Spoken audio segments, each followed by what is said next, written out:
Oh, I think they're doing a great job. A lot of them are. Good afternoon, Dwayne. How are you? Not too bad, sir. Ladies and gentlemen, Radio Cayman's Talk Today with Sterling Dwayne Ebanks. But I do have some questions. There are more questions than answers. Radio Cayman's Talk Today. If you're ready to talk, we're willing to listen. Well, I really enjoy this program today. Cayman Islands' foremost listeners participation program. May God bless every person.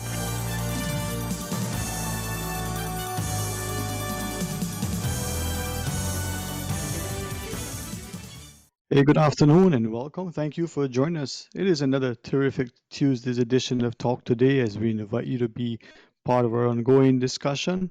Our first sort of segment is going to focus on how do we cope during this pandemic. We'll be joined with our friends from the National Drug Council, the great company of Dr. Alexandra Borden. And in 12:45, Mr. Rich Dyer will give us some insight into the socio-economic sort of perspective. So stay tuned for Talk Today. Talk Today is brought to you by Fidelity Bank. For all your banking needs, visit fidelitygroup.com. Fidelity, we're good for you. Also brought to you by greenturtle.ky. Take a ride on the Green Turtle Express today. Download the Green Turtle app. The future of mobile. Saving lives today.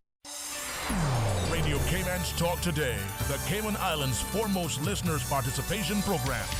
We ask our listeners to avoid statements or comments which are abusive, derogatory, malicious, or defamatory. Do not use any indecent language or make any statement which is false or misleading. Email talktoday@candw.ky or call 1-800-534-8255. Courtesy of Flow. Cayman's #1 network that connects you to your world like never before. Let your voice be heard. Once again, here's your host, Sterling Dwayne Ebanks.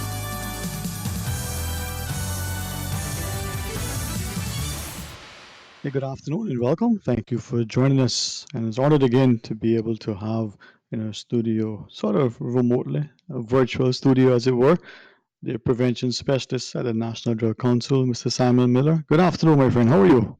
Pleasant good afternoon, Mr. Banks. Thanks for having us.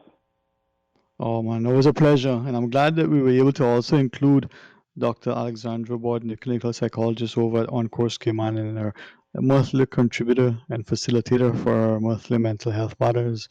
Dr. Borden, always a pleasure to be in your company. Yes, thank you for having me on. Excited to be here. All right. You know, it is, I think, for many of us, no matter where we are or what yes, we're constantly, being affected and impacted by this thing. So as we also have Ms. Sutton Burke, the clinical director, Infinite Mind Care, I was going to share that having our psychologist with us gives us a better handle on everything. So Ms. Sutton, good afternoon to you. Yes, hello? Okay. And I'm here. Okay. And thank you for having me. I appreciate it. We will get there. I think I believe mothers have the capability to not only see around corners and through walls and have eyes in the back of their heads. I think now we're going to find a way for a talk show host to do the same. So, You are everywhere. Miss Susan is working on that app for her right now. But Miss Sutton, it's good to hear you. Welcome. Yeah, nice to hear your voice. All right. I was sharing that in this pandemic seems to be the word that we've ascribed to it. Who knows what history will call it at some point. But the notion that everything we read, do, say, discuss, talk about, all our interactions seem to be affected by it. So I'm glad that through the National Drug Council, you've accepted the invitation, each of you, to join us as we can talk about these coping skills and maybe get into some of the coping strategies and, how do we, during this pandemic? Perhaps, Mr. Simon, maybe start with you. Why through the National Drug Council? Why this discussion? Why now? Well, Mr. Banks, we have received dozens of calls as of recently, all relating to substance abuse. And not surprising, it has been from our youth. Because they're in challenging environments as well. There's reports of vaping and use of alcohol and marijuana, all to cope during this time. So we felt it necessary to reach out to some of our partner agencies, Sutton and Dr. Borden, to join us on this radio show to talk about coping and also to be mindful that our teens are also going through stressful times as well. Indeed. And Dr. Borden, whether it's perhaps in your individual practices or whether it's in a public airwaves that we have in these discussions, the whole sentiment of how do people cope and are they resorting to the tried and true methods or are they finding other ways, not always the most productive, but as Mr. Miller was just referencing, our youth in particular, they may resort to increased use of vaping or some other substance. Any initial thoughts, Dr. Warden? Yeah, I think during this time, while we've got a lot of time on our hands, with a lot of stress going on, it's really important that we're mindful of potential downfalls for us, or either old bad habits or forming new habits that are not helpful in the long term. So things like it can be okay for some people to have a drink of alcohol. For other people, one drink leads to many others, and there might be other consequences from that as well. So it's important to be aware of your substance use and your stress levels as well. So I think it's important to know that when people do turn to substance use, it's their way of coping with whatever's going on, of dealing with stress or dealing with relationships. And so it's what we call a maladaptive or not helpful coping skill because of the potential consequences, both physically, emotionally, and socially. But it's important to know that people do it for a reason, and then that can help us, like when we're working with people from a therapist perspective, to figure out what needs it's meeting and help them find other ways of doing it. The vaping, I know, is quite popular with the young people, and that is a particular concern because of COVID-19 primarily affecting the lungs. And so it's important to be mindful of, anything that's going to add additional stress to your lungs right now might make you more vulnerable. I do believe there's just preliminary work being done on that, but that's something that's always a concern with anyone who smokes. Anything going into the lungs like that can cause problems. And Ms. Sutton, those coping strategies, I mean, for some, it's being able to get outside and exercise. That is probably what they did in their normal routine. They're working on a particular project. We have friends and family who say, listen, I'm going to go take a quick run, 3 miles later, 20 minutes or half an hour, or whatever it is, how they time themselves, and then they're back, they've had a shower, they're focused. For some now, they can't do that when they want. Could that in and of itself, what otherwise was a healthy coping strategy that is now precluded at some times, could that be a potential negative consequence of this whole issue, the curfew and the like that we're facing? I think any kind of restriction can be interpreted in a lot of different ways. It's what each person brings meaning to it. Whereas some people we can easily adapt to. Well, okay, we have to do that between the hours of 6 and 6 during the day, or whatever the 6:45 to 6:45, whatever the hours are, and some of us might adapt to that quite fine. But there are those certain people, especially in recovery, who they'll go for a night run. If they need to, if they're triggered or they're in a craving, they'll need to go outside. But there are some ways that we can work around that. My concern is not so much necessarily, I have a few concerns. One is for those people who, maybe are in and out of recovery. The other is for people who, struggle on a regular basis with, alcohol or substance abuse already, and now they're locked down. And then it's those that, because our culture and society and all around the world kind of glamorizes the use of alcohol and substances, right? And so now we're home. There could be some boredom that comes along with it, besides the stress. And, people turn to alcohol and drug use when stressed, right?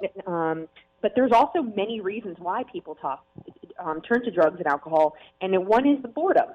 Nothing to do, wanting to make them, make themselves feel better, lift them up a little bit. So, we see on social media posts and, just in media in general, people glamorizing the idea of, I'm going to start drinking at, is 12 o'clock too early to start drinking, or it's 9 o'clock too early to start drinking, or my kids are home, I'm teaching them, so let me have a drink or, smoke a little bit or do whatever to give me that boost, take a certain pill.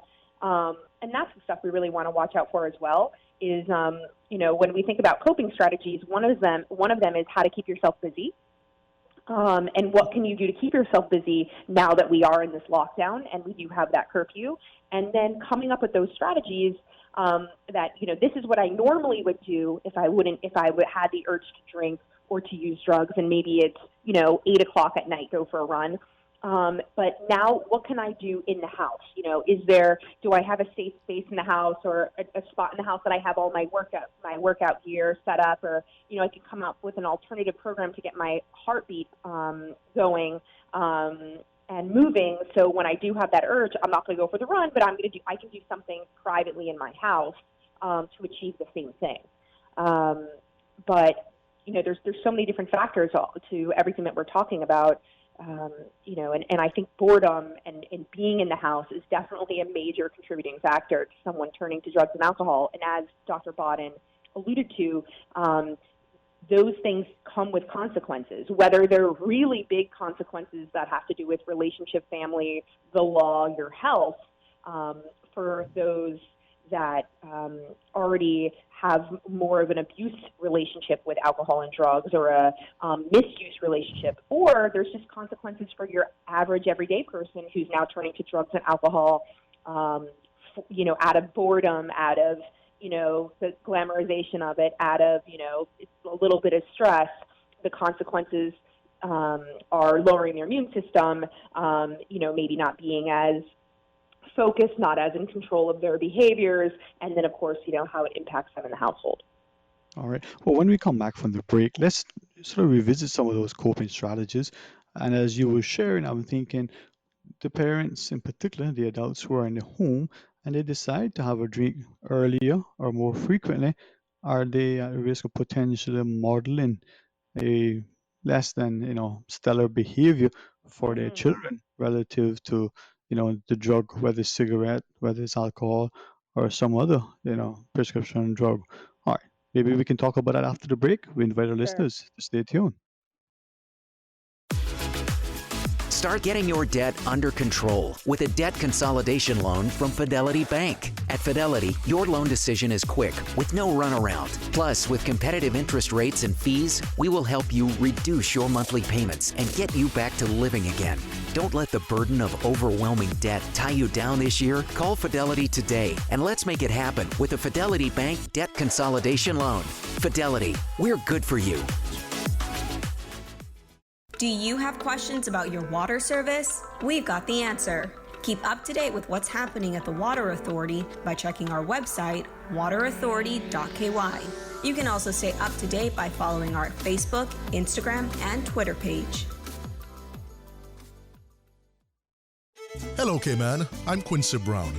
Anybody else getting mixed up with all these new coronavirus terms? Me too. But guess what? I've watched the press conferences and I've read the press releases and I've seen all the social media posts. Look here, I can help you out. Social distancing. Well, that means you're to keep a distance of 3 to 6 feet away from the person next to you. Or in layman's term, if you can see the color of the eye next to you, you're too close. Una got it now?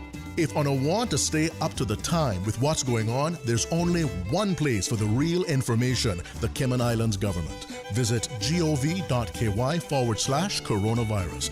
Now remember, keep washing your hands, keep following the rules, and keep taking care of each other.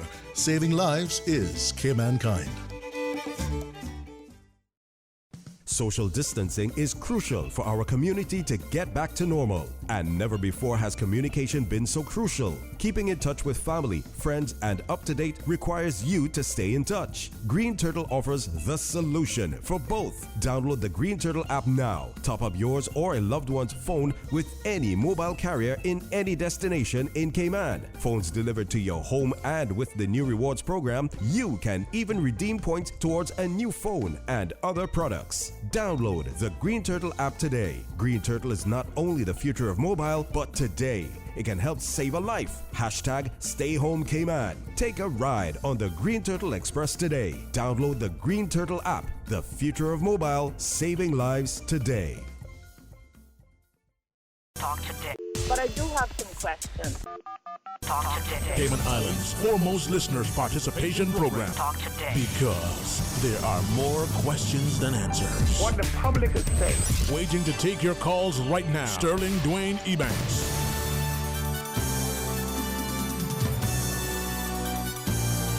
Again for joining us as we invite you to be a part of our discussion today. We're talking with our friends from the National Drug Council, Mr. Simon Miller, the prevention specialist, together with clinical psychologist from On Course Cayman, Dr. Alexandra Borden, and a clinical director over Infinite Mind Care, Ms. Sutton Burke, as we look at some of the coping strategies. How do we cope during this pandemic? Just prior to the break, perhaps maybe before I ask Dr. Borden and Ms. Sutton to continue, Simon, from your perspective now, the increase in incidence of vaping and other things, then continuing sort of education and awareness of the National Drug Council, especially during this time, the particular things you want to make sure our listeners hear and take to heart? Yeah, and before the break, so Mr. Banks, I was happy that you raised the point of what parents are modeling, the type of behaviors they're modeling, whether they're having a drink or two at home. What message is that sending to our teens or your young kids that you have at home? So we want parents to be mindful that, they're watching. And if you are saying that I am doing this to relieve my stress, to take pressure off me, what is that message you're sending to them? You're saying that it's okay in stressful situations or whenever you feel stressful to pick up something that is unhealthy. Where on our side, we're trying to say, here's an opportunity for you to engage in a conversation with your child. Find any sort of opportunity and make it a teachable moment. Find healthy things to do. Teach them how to cook a pot of rice, do some gardening, start having that conversation with them. So, over at the National Drug Council, we've implemented our Community Prevention Action Plan, and it's all targeted towards families. So, I'll encourage those families to visit our website at www.ndc.ky. You'll find a ton of information on there to help you with some of these coping strategies during this tough time. Indeed. And Ms. Sutton, you were sharing earlier too that this idea of the boredom, there are different things why people, may get, sort of more acclimated, as it were, more comfortable with the drug, whether it's alcohol or tobacco or otherwise. Boredom. In this time, a lot of people seem to have a lot of time that they don't feel is as productive otherwise. Okay, so talk to us about that. I mean, the boredom, the coping strategies, the drug use. Sure. I mean, people are home now. I mean, and there are those, there are many people, myself included, who have a full work day and have things to focus on and get to, and have back-to-back projects during the day, and then maybe at night they just don't know. They've been in the house all day from working, and now they're in the house at night. They can't leave, so they've already had enough. And then there's those who don't have as much work to get done through the day. And then they've gone through all their Netflix shows and. All the other things that they're interested in. They're taking classes. They're playing. The kids are playing video games. Or doing whatever, they have their things that they're maybe overusing, and then it comes down to, what am I going to do? I might as well have a drink, or, drinking will make it more fun, or, if I have a smoke, I'll feel relaxed. It will make things more interesting. People use drugs and alcohol for all different kinds of reasons. It just, then it comes to a point of, why they continue to use drugs and alcohol, and, the physiological, drive for that. So, I always suggest to people trying to come up with, a list, and, I'm a big list person, and really sitting down and talking about the list with other people in their household of what can we do to spice it up in the house? What can we do, within the rules of the lockdown and, curfew, can we do this a little bit different, whether it be, playing a board game or crafting together or, looking at old family pictures, constantly trying to come up with new things to do, like if you're, husband and wife in quarantine, can you kind of create your own date night within the house and, make a fancy meal. I've seen people, getting dressed up, putting on, a special clothes and wearing shoes when you don't plan to leave the house, right? What can you start doing to bring some joy to this situation? Because there's things that are out of our control. And how do you think outside of the box? Like I hear a lot of, well, there's nothing to do. I've already worked out. I've already, cooked. Like, what am I supposed to do? And it's really taking the time to start creating those lists and going and referring back to them when you have that moment of, okay, what do? I have nothing to do. And let me just pour the glass of wine. It will make my regular thing more interesting. But also, but let me jump to Dr. Borden, right, and then come back to you and ask this question. We're hearing words now that have become commonplace. Lockdown, curfew are two that are front and center in all we're saying and hearing. Is there a concern then that as we become so accustomed the new habits that we're forming, that not only are we going to be at risk of having our lives dictated to for so long, but that in and of itself can create some challenges for the way we're living, we're socializing, and just mentally how we're, I don't want to say enslaved, but how we are conditioned and going to respond to whatever it is at the other end of this thing, whenever that is, because of the word choices, not just our behaviors, but how we respond to it. Yeah, well, as Ms. Sutton had said earlier, I agree that humans don't like restrictions being placed on them. Right? Humans naturally tend to fight things like that, and I do think that the words are powerful, right? So I think that words like lockdown imply a lot of other things as well. The government is making us do this, and it's a bad thing, or we're being punished, when really it's for our own safety. And so I think it's important to be mindful of the words that we use. I only use lockdown when I'm mad about what's going on. Otherwise, it's sheltering at home, staying safe. And I think that the words that we use are really powerful, so it can be helpful to change some of the wording around it to help us to feel better about it and to feel more in control of what's going on. I guess that's something that said you're not stuck at home, you're safe at home.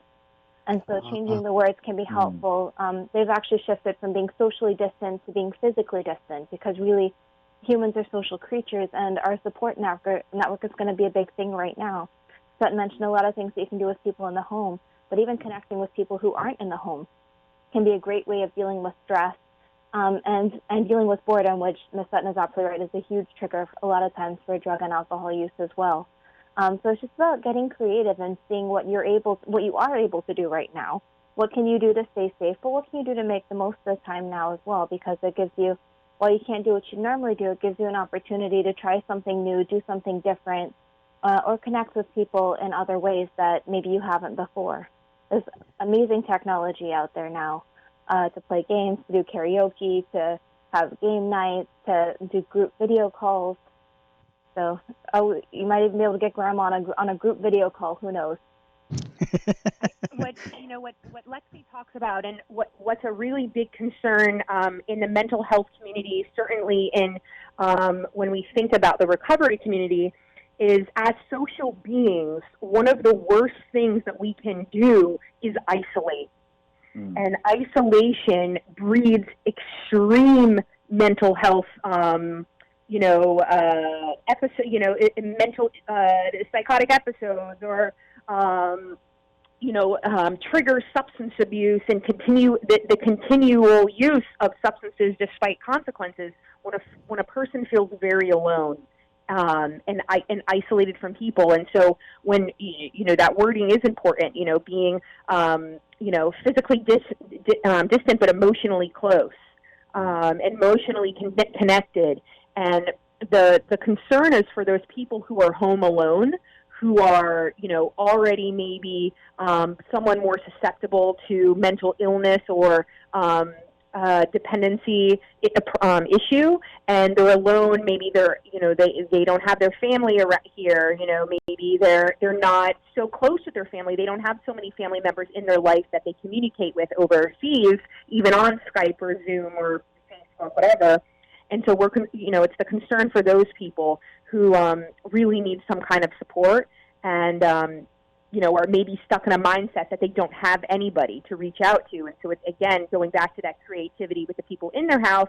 How do they get creative with those people that, are outside the home, whether it be starting to speak to people you haven't spoken to in many years. I personally have really enjoyed catching up with some friends from college and even high school who I haven't spoken to in so many years, but, we chat a little bit on Facebook every now and then. We say happy birthday, and now it's like, hey, let's have an hour Zoom call at night. And it makes the night fun and exciting and, again, something different that brings on those, endorphins, not from a substance, but by doing something different and invigorating, right? And for those people as well, it's important to know that Cayman actually has a lot of services available, and I think that we're really lucky that Cayman has done that. So there are private services available, like myself and Miss Sutton. Private practices are doing video calls, but government's provided a lot of free services as well that I think is really helpful. The mental health helpline is available from 9 to 5. You can call someone at any time, talk to them, let them know what's going on, discuss any of your concerns. And that's available at 1-800-534-6463. And, of course, we've got the Counseling Center also doing video calls that is able to provide support free of charge to anyone available on island, anyone on island. And they're available at 949-8789. So we're very fortunate that we've got a lot of mental health providers out there who can provide support if you do find yourself overwhelmed with what's going on, or just that you want to have someone to talk to. Maybe you don't have anyone around or you don't have anyone you feel comfortable talking to. And that's the big thing, is to just reach out, to know that someone is there. They set up that line, which I think is so great, just so people can call and talk, and maybe someone might not relate their loneliness and they're overwhelmed to mental illness or to a substance abuse problem, and that's fine. It's just the idea that if you're starting to, feel those feelings of being lonely, of being apart, not, and you're finding the day more and more difficult, just to call and speak to someone is always really helpful. We have a question posed on our WhatsApp asking, how does a person avoid psychological impairment and maintain their cognitive health during this time? It's a great question, and so how do you avoid that is the question. And yeah. There's so we can give you the prescription, right? The list of things, and it's not easy. It's still going to be hard, but keeping that schedule, creating a schedule for yourself. Even if it is waking up at 10 a.m. every morning, but keeping that schedule, so you wake up, you take a shower, what are you going to do? You're going to relax, you're going to have your coffee, maybe you're going to do a little reading, a little journaling, or you're going to do work. Create that schedule for yourself, with breaks, have a plan to talk to someone in the evening, have a plan for fun, and really start sitting down with yourself and trying to think about, what you can do during this time, what's going to bring you that joy. And not everybody is going to be super productive. That's something that's really hard, especially in the day and age of social media, is comparing ourselves to others, what other people are doing during this time. We have great ideas for ourselves, and not everything will be achievable, and that's okay, because it is a stressful time, but, looking into those things of what would you want to do? If you were going to learn something new, if you were going to do something you always wanted to do, what could you even just start thinking about? Where are you devoting your energy?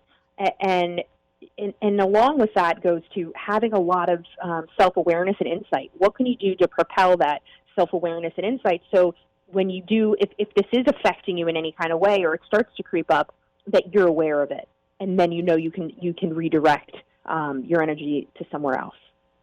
All right. Well, I certainly appreciate it. And as we wrap it up, perhaps Dr. Borden, your closing thoughts, and then Mr. Miller. Yeah. No, I definitely. Those are some great tips and strategies there. I'd say everyone is feeling pressure right now, so. Don't worry if you are feeling overwhelmed. Don't worry if you're not feeling overwhelmed and stressed. That's okay, too. There are some parts of this quarantine part I'm actually quite enjoying myself. So, however you're feeling, it's okay. We're all in a weird situation, so everyone's going through a lot. There's a lot of things that you can do each day, and some days it is just going to be little things, like I try to make sure I get out to watch the sunset. You know, it might be little things each day, or you might achieve big things during this quarantine. That's okay. But it's finding what works for you, and if you are getting overwhelmed or feel like you're not able to manage it, there is help out there as well. Well, what is the Chinese proverb? The longest journey begins with a single step, as was shared. I think. So, Mr. Miller, your closing thoughts, sir. I love that proverb, sir. In closing, I would just like to remind the listeners that on our website, as I mentioned earlier, www.ndc.ky, we'll be launching a lot of resource guides, and in that guide we also had a lot of our treatment providers where you can get access and you can call and get some help. Even if it's just to have someone to talk to, there are free services on the island that you will find on that list. And if for those parents out there who are listening, just take this time and start having that conversation and building a rapport with your child. Just stay safe. I think as a country we've been doing a fantastic job so far, and we will get through this. Again, Amen. Thank you for the opportunity, sir. And I want to thank my other two colleagues for joining us today. Yeah. Thank you for inviting us. Always a pleasure, man, to have each of you on, especially together. So, Ms. Sutton, to you, and Dr. Warden, and Mr. Miller, stay safe, and hopefully we'll be able to have you on again, helping our people to stay informed and to be safe. So, enjoy the rest of your week. Thank you. You too. Bye-bye. All right, when we come back, Mr. Rich Dyer, always like his perspective, and the only person I think that reads more than him, there's nobody who reads more than him. So, stay tuned for Talk Today. Oh gosh. Don't let the stress of taking care of loved ones get you down. Home care, now made easier with Cayman Medical Supplies. 100% Caymanian owned. Cayman Medical Supplies now stocks a wide range of home care supplies. Hospital beds, all types of wheelchairs, including beach access wheelchairs, lifts, commodes, shower chairs, walkers, Curad brand orthopedic supplies. Free blood glucose monitors with the purchase of 1 pack of test strips, blue underpads, and a whole lot more. Need home care convenience? Drop by Cayman Medical Supplies at 93 Smith Road, Windward Center, or call 949-6211. Free delivery. Now open 9 a.m. till noon. Still delivering island-wide for your convenience. Stay home. Stay safe, Cayman. Attention all blood donors. We need a pint from you. Join us at the National Blood Bank this Thursday, 10 a.m. until 3 p.m. The off-campus location at the Red Cross building across from the Farmers Market. Spend 15 minutes, give your pint, and save 3 lives. Curfew day not your day? Not a problem. Visit giveblood.ky, request your letter, and it will be emailed to you. The National Blood Bank Auxiliary location at the Red Cross building. Compliments of the Cayman Islands Red Cross. Community partners are Rotary Club Central, Generali Health Insurance, Car City Fosters Group, and the Cayman Blood Donors Service. Remember, when blood is needed, nothing else will do. This message is courtesy of the Rotary Club Central, supporting the National Blood Bank since 1999. Rotary, connecting the world. Hello, Cayman. I'm Quincy Brown. Anybody else getting mixed up with all these new coronavirus terms? Me too. But guess what? I've watched the press conferences and I've read the press releases and I've seen all the social media posts. Look here, I can help you out. Essential staff, police officers, immigration, customs, doctors, nurses, first responders, they are essential staff. So if you got to ask, then you ain't. Una got it now? If Una want to stay up to the time with what's going on, there's only one place for the real information, the Cayman Islands government. Visit gov.ky/coronavirus. Now remember, keep washing your hands, keep following the rules, and keep taking care of each other. Saving lives is Caymankind. Social distancing is crucial for our community to get back to normal. And never before has communication been so crucial. Keeping in touch with family, friends, and up to date requires you to stay in touch. Green Turtle offers the solution for both. Download the Green Turtle app now. Top up yours or a loved one's phone with any mobile carrier in any destination in Cayman. Phones delivered to your home, and with the new rewards program, you can even redeem points towards a new phone and other products. Download the Green Turtle app today. Green Turtle is not only the future of mobile, but today it can help save a life. Hashtag Stay Home Cayman. Take a ride on the Green Turtle Express today. Download the Green Turtle app. The future of mobile, saving lives today.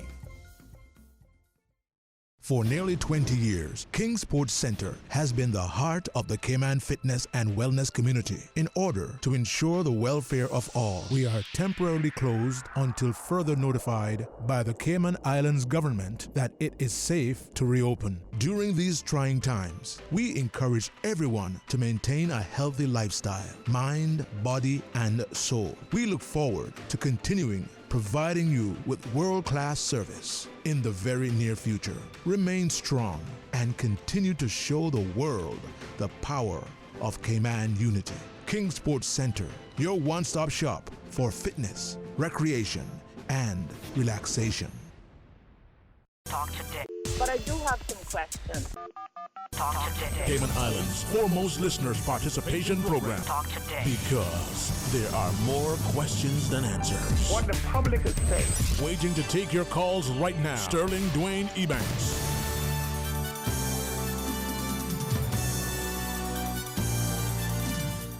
Thank you again for joining us as we have the opportunity now to continue our discussion with the perspective of keeping us engaged, informed, and involved as we invite you to be part of our discussion.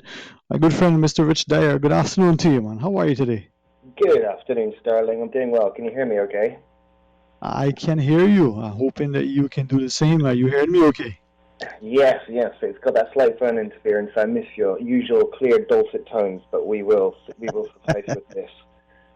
The next time, we have to get out on my Beneteau and go out, perhaps just off the key, and maybe enjoy, the wonderful breeze that comes from the North Sound. So, but until then, we can pretend. Absolutely. Good to hear from you. All right, man. It's a pleasure, and thank you very much, because I think that when we look at what is sort of unraveling, if I can use that word deliberately, across the globe, we're going to obviously appreciate the impact locally. And there's a lot of chatter, in the political quarters. There's chatter in the business quarters. There's just talk amongst families while they're in close quarters. So, how do we get things going? And I appreciate your, very objective, insightful, timely perspective. Cool, yeah, appreciate that. I think, so yeah, today what we discussed was kind of a local interpretation and looking at the Cayman economy specifically and the strategy for reopening, and then putting that also first within context of, like you say, what is happening globally, what COVID-19 is, and what lessons we can learn from others and from the advantage the Cayman Islands has in terms of what we've done so far and the preparations that we made. I think it's really important discussion that, like you said, is ongoing. And like we've kind of done before, I think what we're going to do is just look at a few bits of evidence and kind of just describe the situation. And then from there, I think it would be interesting for us to discuss what that might mean for Cayman. Oh, no, go on. Sorry, go ahead. No, man. And that's the thing. I think that more of us that are having these discussions, I'll share with you. I know we do have the news break coming up, right? But I'll give you a couple of sentiments just off the bat from some of our listeners. I'll give you the very last one that came in, right? It says, I think some of the things which could be done by people that are on lockdown are, maybe people could provide suggestions and ideas to their MLAs for improvements in their respective constituencies in view of this, COVID-19 incident, or for the overall island. Maybe people can take this opportunity to get ready for hurricane season in a way that they haven't done, previously. And I share these sort of as an attempt to kind of keep us engaged into this discussion. Now, when I come back, we can perhaps talk about some of the other issues that are being posited by a few of our listeners, right? As we invite you to share with us, because I think through your readings and the like. Now, as soon as Ms. Susan tells me that we're going to be hitting the news break, I'll do that. But for our listeners, when we come back, what is it that we're hoping that they would sort of take away from this discussion, Rich? Yeah, that sounds good. And I think that I think from here, if we do have community engagement and discussion, it's good. I think it's also good to try and make sure that we put that within the right context, and we're just clear exactly what the question is. And I think avoiding any sort of combative discussion is making sure that it is productive. And I'm hoping, that we get some engagement on here today, and I'm hoping that some of the pieces of evidence and some of the kind of suggestions, informed suggestions that we make might kind of help shape that discussion and feedback. And really, we can make sweeping, wide suggestions, but the nuance and how we apply it to Cayman, there's a lot of local knowledge and local information that will be needed to really kind of perfect those notions. Okay, perfect. And I'm looking forward to your perspective on how we could operate as a localized economy. So to our listeners, we got the news. When we come back, Rich Dyer will continue to share with us from his perspective as we invite you to participate. Please stay tuned for Talk Today. Today's biggest news. Radio Cayman. It's only 2 species that we have on the island. Generations present. Your voice, your choice. For today's biggest news. Access. Local, regional, international, this is headlines from Radio Cayman's newsroom team. Today's biggest news. The Cayman Islands Library Service is hosting a Discovery Day video essay competition, and it has lots of prizes to give away, including Kindle tablets. The contest will be open to all students between the ages of 5 and 18. Email libraryprograms@gov.ky for more information and registration details. Good afternoon, I'm Dion Anglin with your headlines in news elsewhere. 1 billion people could become infected with the coronavirus worldwide unless vulnerable countries are given urgent help, an aid group has warned. The International Rescue Committee said financial and humanitarian aid will help slow the global spread of the virus. It said fragile countries such as Afghanistan and Syria needed urgent funding to avoid a major outbreak. And Disney has been accused of trying to claim media ownership of popular hashtag May the 4th on Twitter. The company's streaming service, Disney Plus, encouraged fans to share their favorite Star Wars memories using the hashtag on Monday. It followed up with a legal warning suggesting any user who tweeted the hashtag was agreeing to Disney's terms and letting it use their content. That's a wrap of your headlines. I'm Dion Anglin. Stay in touch with Radio Cayman for the latest in news and information. Follow Radio Cayman on social media, Facebook, Instagram, Twitter. Download the Radio Cayman app or log on to our website, www.radiocayman.gov.ky. Radio Cayman, your voice, your choice, your radio. Talk today. But I do have some questions. Talk today. Cayman Islands' foremost listeners' participation program. Talk today. Because there are more questions than answers. What the public is saying. Waiting to take your calls right now. Sterling Dwayne Ebanks.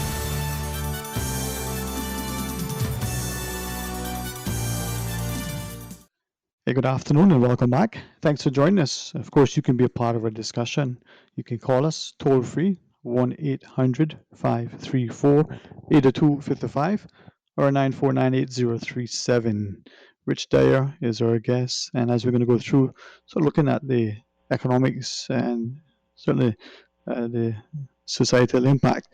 Rich, I'm mindful that we have some data, whether it's through the Economics and Statistics Office, whether it's through the recent study from the Chamber of Commerce, or whether it's some of the global things that we see in, out of the UK, the EU, even the US. So I'll be happy, if you lead in this waltz. Sounds good. I think firstly, I was going to maybe open with that chamber report, but I think I'm actually going to switch and just talk about slightly global perspective and then see how that will apply locally. I think that might inform us a bit better. Okay. So I first wanted to address something that you and I talked about, Sterling, is that we saw online there was an article on a site called Swiss Propaganda Research, which was looking to discuss a contrary opinion to what is kind of the given understanding of the COVID outbreak, right? And to summarize for people listening, it was basically this article collected a number of sources of articles and papers, and it discussed proposed that COVID actually had a much lower lethality rate, that there was media sensationalism around emphasizing, hospital capacity and around invested interest in media making this seem bigger than it was. It questioned the success of lockdowns, and it showed other countries which hadn't locked down and proposed that they had been equally successful in reducing their infection rates and mortality rates. And it made the point that Edward Snowden had made that this is really being used for an expansion of the police and surveillance state. And I just want to address that first before moving on to another study. Sure. Because I think there's some issues with things like this. Specifically, I'd say my rule of thumb when you have things called counter-research, things which go against your current understanding, is to always be very aware of any agenda or narrative that is being proposed, to critique the sources being used, and then try and make sure you can form a decent explanation of why the experts, and I mean in this kind of medical rather than political, why they would have it wrong. And you have to be able to answer those three questions when looking at counter-research. In this specific case, some of the sources are definitely more than a bit questionable. The sources like the Daily Mail used, the New York Post, which are pretty unreliable sources of media. It has picked up sort of articles and anecdotes which are reinforcing this narrative that they want to push, this conclusion that they're trying to make you make, but they're ignoring others which contradict that. And I even looked at some of these articles they quote, and they're misquoting them.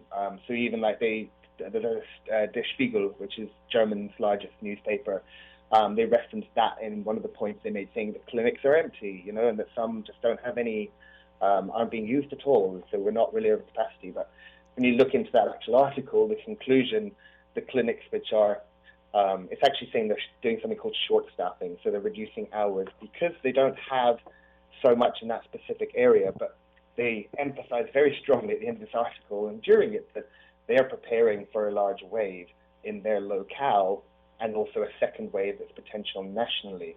And so it's not that they're under capacity, it's that small pocket so far is able to send resources to other places which are over capacity. And so it's really kind of misinterpreting things again to reinforce this narrative. And I think it ignores some basic facts like hospitals being utterly overwhelmed, the underreporting of deaths, the continuing harm and effects of this disease, which we don't understand. In Britain just this week, there was an emergency, I can't remember the word, but it's basically an emergency memo sent to all doctors and GPs. Then they've just discovered a new side effect, which is rare but lethal in children, where they start demonstrating symptoms which appear to be sepsis or another kind of infection, but they've traced it related to COVID. And so there's all of these things we don't understand. And so to kind of make this suggestion, as this research does, that it's overblown and that, to pick out a few statistics and interpret this narrative, these things are really dangerous. And so you're seeing this more and more in the chatter around this, that people are trying to point out, any evidence it's just the flu. You see all these ridiculous protests going on in America of people saying, to taking away my freedom, as if some intangible concept of freedom is worth more than human life. It's all this. You've got to really be careful about gripping onto other research which suggests, a narrative that maybe you want to hear or that goes against what the medical professionals understanding and what we see as reality. So then I want to, just to complete onto this thought, a different study that I've been reading this by McKinsey and Company. They're a global management consultant and research company, very reputable, and they have just completed a consumer study, a global consumer study. And so this is not looking at kind of taking on other articles and forming a narrative. They've conducted research. They've shown their research methodology. They've shown their results. They've offered their own interpretation and then allowed you to look at the data, which is really what the gold standard of research, right? You want to have people who make observations, their own analysis, but allow you to question it with the information. And so there's a few points on that I want to talk about, and then we can maybe have a quick chat there. But then from there, I think we can relate that to Cayman, and we can actually learn some really good lessons from this piece of research. So McKinsey and Company, some of the main conclusions I think to share from this: consumers have shifted towards digital channels, products and services across almost all categories. And this shift, however, has not come close to offsetting the overall reduction in spending. So we all kind of know this, we've just shifted to online. We can't physically go places, but it's just the spending is way down. Okay, so we're not doing as much discretionary spending as we were before. Optimism and income are down. Okay, so optimism is a kind of a measure of feeling, and income is a measure of, well, actual movement of finance. So both of these are down. Now, optimism, as many people are aware, this will also impact how much spending is done and how consumers will behave. And within this, China and India are exceptions. Now, this is kind of interesting, and we'll get to that in a second. Consumers, like we said in the first part, they're dramatically pulling back on discretionary spending. So in terms of any kind of a luxury product, and anything that, again, you would count as non-essential, that's been pulled back hugely. Spending actually on what you call essential products, food shopping, for example, that's actually ticked up in some places. So our pattern of spending has changed. And what you will see is that consumers across countries, in terms of their intentions, they remain very hesitant to return to international travel for large public gatherings, trips to the mall, until the effect, even after the effects of COVID-19 decrease. There's still a lot of hesitance. And one thing that then will kind of walk towards Cayman is this conclusion they made that as countries progress along the contagion curve, you see pockets of increased spending. Chinese consumers, for example, which is this large case study we have of what it's like to move past this contagion curve, Chinese consumers are beginning to spend more across a few categories outside of basics, including certain pet care services, fitness and wellness, skincare, makeup, other luxuries, some discretionary spending for children on toys and on entertainment. And so you're beginning to see that discretionary spending return once we get past the contagion curve. Now, I'm just going to make one on Cayman, and then I'll pause for breath. Sorry, Sterling. I'd say, in terms of relating this information to Cayman, what we can draw out is that the strategy of getting Cayman down to either effectively zero cases or to get past the contagion curve, this shows this is the best one for our long-term economy and for our local existence. Exiting the contagion curve has a direct effect on consumer confidence. And exiting the contagion curve has a direct effect on the breadth of services which we spend on. So if we are looking to increase our consumer confidence, increase the number of people and the breadth of companies who can survive and trade and get demand, then we know that exiting the contagion curve first is what consumers need. We can't open the economy and then still deal with this contagion as often being proposed, for example, those protests we referenced. It shows clearly that consumer confidence and optimism does not sit there. It will not operate. So even if we reopen the economy now, that's not going to help because the spending and demand isn't there. We must deal with the contagion curve before we then reopen. Otherwise, we're just going to cause a mess. We will have open businesses, no ability to deal with contagion, all the risks that comes with, and we won't have a functioning economy, proper demand, and we will have the contagion risk. And this is real observation, and it's a really comprehensive piece of research. And I think it's something like this which informs us best. And then one last note, because I think this is something that needs to be said, is that in these discussions between the economy versus health, I think that is a bad comparison. And I think it's very unfair, because this is not people who are asking for the economy to reopen. They're not evil people who don't care about health. And so often people who are fighting to keep shut down, to beat the contagion, they use this against people and say, oh, you don't care, you just want to hurt people. But that's really not the case, because unemployment and the lockdown has real impact on people's health, on their safety. We hear about domestic violence increases, on people's mental health, on the long-term implications this is for people. So this is a very difficult decision, and it's not about lives versus the economy. It's really about lives versus lives. So we can't just discredit anyone who's arguing for the economy to reopen as being insensitive or heartless, because on the economy being closed, that still causes risks and harm to humans. So that's really a much better way of framing this discussion. And I think, like we said at the top of the show, we can't have a discussion where it's combative and we're insulting to others, as political discussion oft is these days. This really is a discussion of health versus health, lives versus lives. And we have to enter this discussion under this context. I appreciate that. That's why I like with the opportunity to chat with you because it's objective, it's impartial. It gets people to think in a rational, reasonable, responsible manner. And as we look at this, but I'll say this, not expecting anything from you, but we keep hearing, oh, this is not about politics. That's usually from politicians. But this needs to be about politics. But it's for them to get into the scrap. It is for us as the informed consumer, the elector, to look at this from the leadership perspective and say lives matter. All lives matter. And the health and welfare of the economy is tied to the health and welfare and well-being of the individual. All right.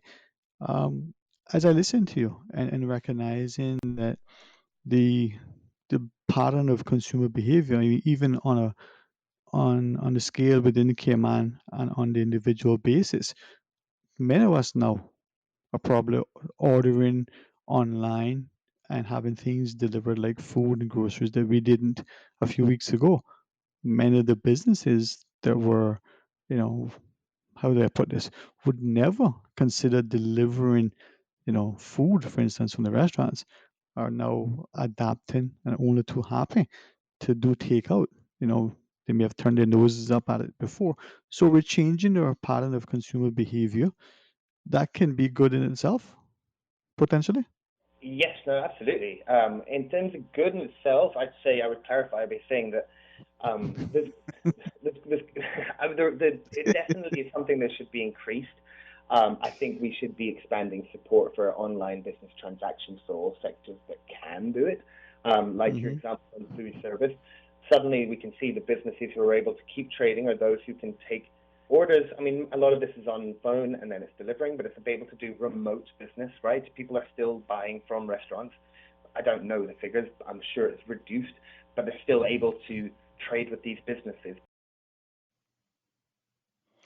But as I listen to you and looking at, I guess some of the economic indicators that may come out, and perhaps in the absence of anything else, it is now perhaps the Chamber of Commerce who is providing information, who have the resources.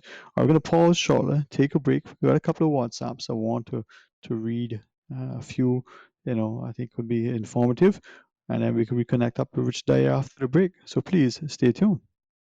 Social distancing is crucial for our community to get back to normal. And never before has communication been so crucial. Keeping in touch with family, friends, and up to date requires you to stay in touch. Green Turtle offers the solution for both. Download the Green Turtle app now. Top up yours or a loved one's phone with any mobile carrier in any destination in Cayman. Phones delivered to your home, and with the new rewards program, you can even redeem points towards a new phone and other products. Download the Green Turtle app today. Green Turtle is not only the future of mobile, but today it can help save a life. Hashtag Stay Home Cayman. Take a ride on the Green Turtle Express today. Download the Green Turtle app. The future of mobile, saving lives today. Start getting your debt under control with a debt consolidation loan from Fidelity Bank. At Fidelity, your loan decision is quick with no runaround. Plus, with competitive interest rates and fees, we will help you reduce your monthly payments and get you back to living again. Don't let the burden of overwhelming debt tie you down this year. Call Fidelity today and let's make it happen with a Fidelity Bank debt consolidation loan. Fidelity, we're good for you.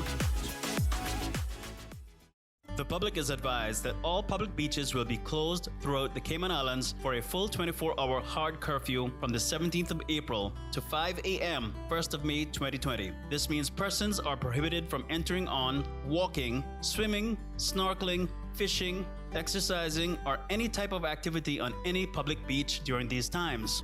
Private owners with beach access are not permitted beyond the high water mark. Stay home to save lives, Cayman. Hello, Cayman. I'm Quincy Brown. Anybody else getting mixed up with all these new coronavirus terms? Me too. But guess what? I've watched the press conferences and I've read the press releases and I've seen all the social media posts. Look here, I can help you out. Shelter in place. Stay home. Stay out of Johnny Public. Got it now? If on a want to stay up to the time with what's going on, there's only one place for the real information: the Cayman Islands government. Visit gov.ky/coronavirus. Now remember, keep washing your hands, keep following the rules, and keep taking care of each other. Saving lives is Caymankind.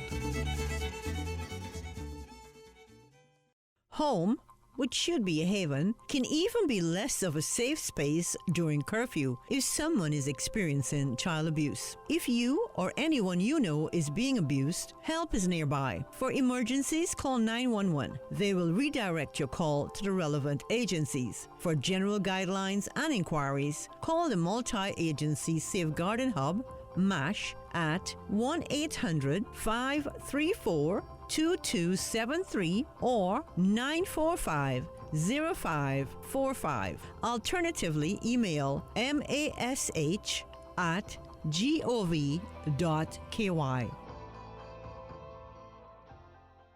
Talk today. But I do have some questions.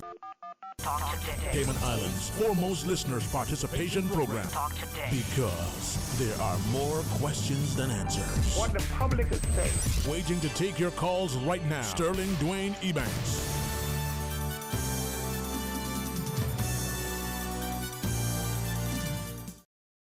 Welcome back. Thank you so much for just for our listeners, we're trying to do our part, not just to leverage our technology, but equally to show that, almost anything these days can be done remotely. So we are hosting, our talk show remotely. We can be in the studio. Miss Susan and Miss Norma and the team, they're there holding down the fort like so many others in very key, places.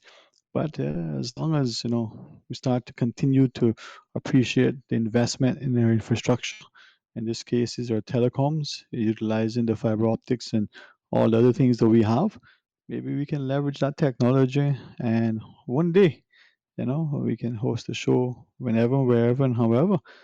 Today, as Mr. Loxter Banks reminds us, we just down by, the west side of Rush Pond, hosting the show and hopefully engaging you as well. 949-8037 or 1-800-534-8255. We were having a chat earlier with Mr. Rich Dyer, and I guess, on one hand, technology is, as I always say, a great servant, but a bad master. So, Ms. Susan, we're connected up with Mr. Rich, and we have a caller online. Good afternoon. And once we can get back with Rich, we'll do that. But now let's go to the phones. Welcome. Good afternoon. Thank you for calling. Well, good afternoon, Mr. Sterling. How are you doing in this fine, beautiful day? I am good, man. I am good. The sun is shining. I heard the roosters crowing. I watched, a couple of iguanas sunbaking. So things are good, man. How are you? I'm good. I'm good. I was just wanting to reach out and try to help the children that's in this lockdown situation. I sat down over the last week or so and made me 19 gigs. I want to donate them to the children, but I want there's 19 for COVID-19. They're numbered in a series, all 19 of them. There's 19 of our elected members. I'm donating the gigs. I would like for them to bid on it and see if they can outbid the public on these gigs, and then donate the gigs to the children that maybe the NAU can identify a family that would be, in need of something like that, of a gig for the children to play with when they're in lockdown. And the money that is raised from it can then go to the Meals on Wheels program. And, we can keep ourselves entertained, learn a little bit about our culture and history, and help while we're doing that. Right. I was trying to, I called into Mr. Woody earlier, and he's going to give me a hand too, and we're going to try to get this thing where, children can benefit, and maybe we can get a more community feeling about this. I know we're separated and we can't come close to 6 feet, but All right. something Well, something can be listen. worked out where this can work for everybody. Indeed, and maybe just as a thought, as we connect up with Rich in a second, not only limit this to the 19 MLAs, but maybe the wider community can engage in the competitive bidding. Maybe if it's 19, we've already divided the country into 19 little bits and pieces. Maybe 1 gig for each of the 19 pockets that we've Right, come up one with, from and then each representative area. There should be a family in there that could be in need, and Mhm. they identify that family and donate that gig to that Yeah. family. But maybe it could be a symbolic gig, and then when this thing blows over, we can have a community gig, and then the champion, in each area can compete, for the island Yeah. wide. What Something to consider. what that was in the back of my mind, and we had kicked it off on the agricultural show. Uh, you know, last the last agricultural show, we had our first annual gig competition, and there were some children there, but a lot of them didn't have gigs. But now they can maybe have the gigs, and then come and bring. And if we work with Miss Priscilla at the agricultural department, we can have this thing, ready by the time we come around, and hopefully we'll all be in good shape then. Yeah, man. Yeah, man. Well, keep us posted, and I hope that we see more than just the 19 of them get together. Maybe the wider community can be part of the competitive process in bidding. And maybe, as you shared, the funds can be used in many ways, not just to, assist with the food and the feeding, but perhaps the education and entertaining. So, hey, thanks very Yeah, much, man. yeah, All right. that's I'm putting this out here so I can get more input in it, so that we can make this thing work really good. And I welcome all other kind of suggestions like yourself, and let this thing grow into something you know that the children would always remember, and connect back with our culture and our heritage and our history. Yeah, man. Yeah, man. Well, keep Okay. us posted. Let us know how we can. All All the right. best to you. Okay. Thank you, All man. right. All right. You're most welcome. Take care. All right, Mr. Rich Dyer. Thank you very much for, you know, staying with us. And Hi, Sterling. I think I think I just continued speaking into the ether for probably several minutes after that call dropped. I didn't realize, and then I just thought you were sitting there in stunned silence, so I just kept going until I got your WhatsApp message. baffled by your brilliance. Is that what it was? Yeah, something like that. Ego's never been an issue for me. And there I was, right? Boasting about the technology, how we leverage it. So, all right, but no, we missed Feeling the all. still. And for those who are married, they used to, Yeah. just talk, and then wives don't listen. But we're not going Yeah, I ain't there. married, but I'm still used to it. Don't worry. Ay, ay, ay. No, man. But you know, for those who are listening, we have Rich Dyer. Always great for a perspective as you share, and we have the expecting the daily press briefing at 2 p.m. Um, you were sharing some things, and do you want to revisit that, or should I read a couple of sentiments on the WhatsApp? Um, I'm not sure where I left off, so why don't you read the sentence WhatsApp? Let's see what people are Okay, talking with. Then after that one, I can just talk to any other bits about Cayman. perfect. Here are some sentiments from our WhatsApp. Um, this reads, it says, an agreement that now is not a time for the government or the premier to think that they have the absolute franchise on intelligence or a roadmap on the way forward, or behave arrogantly like boys in a schoolyard who play games and do not want to share information. We have significant brain power in the public, private sectors, and the general citizenry. Let's do it together and stop this secretive ego trip. Some other WhatsApp messages read, this pipe dream of 100,000 population of Cayman Islands. Let's forget about it. Let's forget about the concrete jungle, the cruise dock. Let's forget the iconic towers. Let's restart and go back to the drawing board. This other reads, says, how realistic is it to expect that the businesses that rely on cruise ships and tourism can now survive until some percentage of the cruise tourism returns. Is that early 2021 or beyond? What else can these businesses do in the meantime? Is it possible for a few of the larger tour operators to now bid for contracts to provide busing for the private schools and perhaps even the public schools if necessary for the upcoming school year? Maybe the smaller operators who have buses could be absorbed into the regular public busing circuit. Of course, promptly monitored and safety concerns being in place. This one says, perhaps less arrogance and more humility in our leaders, public and the private sectors. So back to the point where we were sharing this notion that it's about leadership, right? Putting the country and its interests of its people first, and recognizing that the economics as well as the social issues and the health and welfare of the economy and the individual are all interconnected. Yes. So to those points, right? I think to the one about the arrogance and the knowledge and the private sector or the public, whatever you want to say, I think these kind of criticisms are natural, normal, and ever present.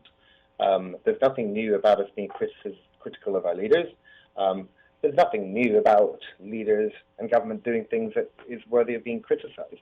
I think there's a couple of issues with saying that we should open up, say, the discussion of how we deal with this to the public. Unfortunately, we can't organize this by committee or by referendum. There are inherent real issues with trying to organize and govern by doing public polling or by trying to work with everyone's opinions. We see the success of some of the best performing countries and states in America, for example, of those which demonstrated strong leadership. I think it's really important to observe. We see the weakness in others where there's weak leadership, right? And so the question of how we get through such a tremendous emergency and such an incredible life-changing, just an unfathomable paradigm that we're living through. This is down to a question of strong or weak leadership. This isn't to who was able to organize the largest public polling on what to do. We cannot all give our opinions and all be equally heard and make decisions of that is completely inefficient. And so as much as we need to be listening to people's suggestions and taking on board, we need to have leaders who are making these decisions and we need to follow them. That is the way we are organized. It's the only way we can govern under these situations. You can accuse people of being arrogant or of being ineffective. I won't speak to those claims here at all. I think what we've demonstrated is really exceptional leadership.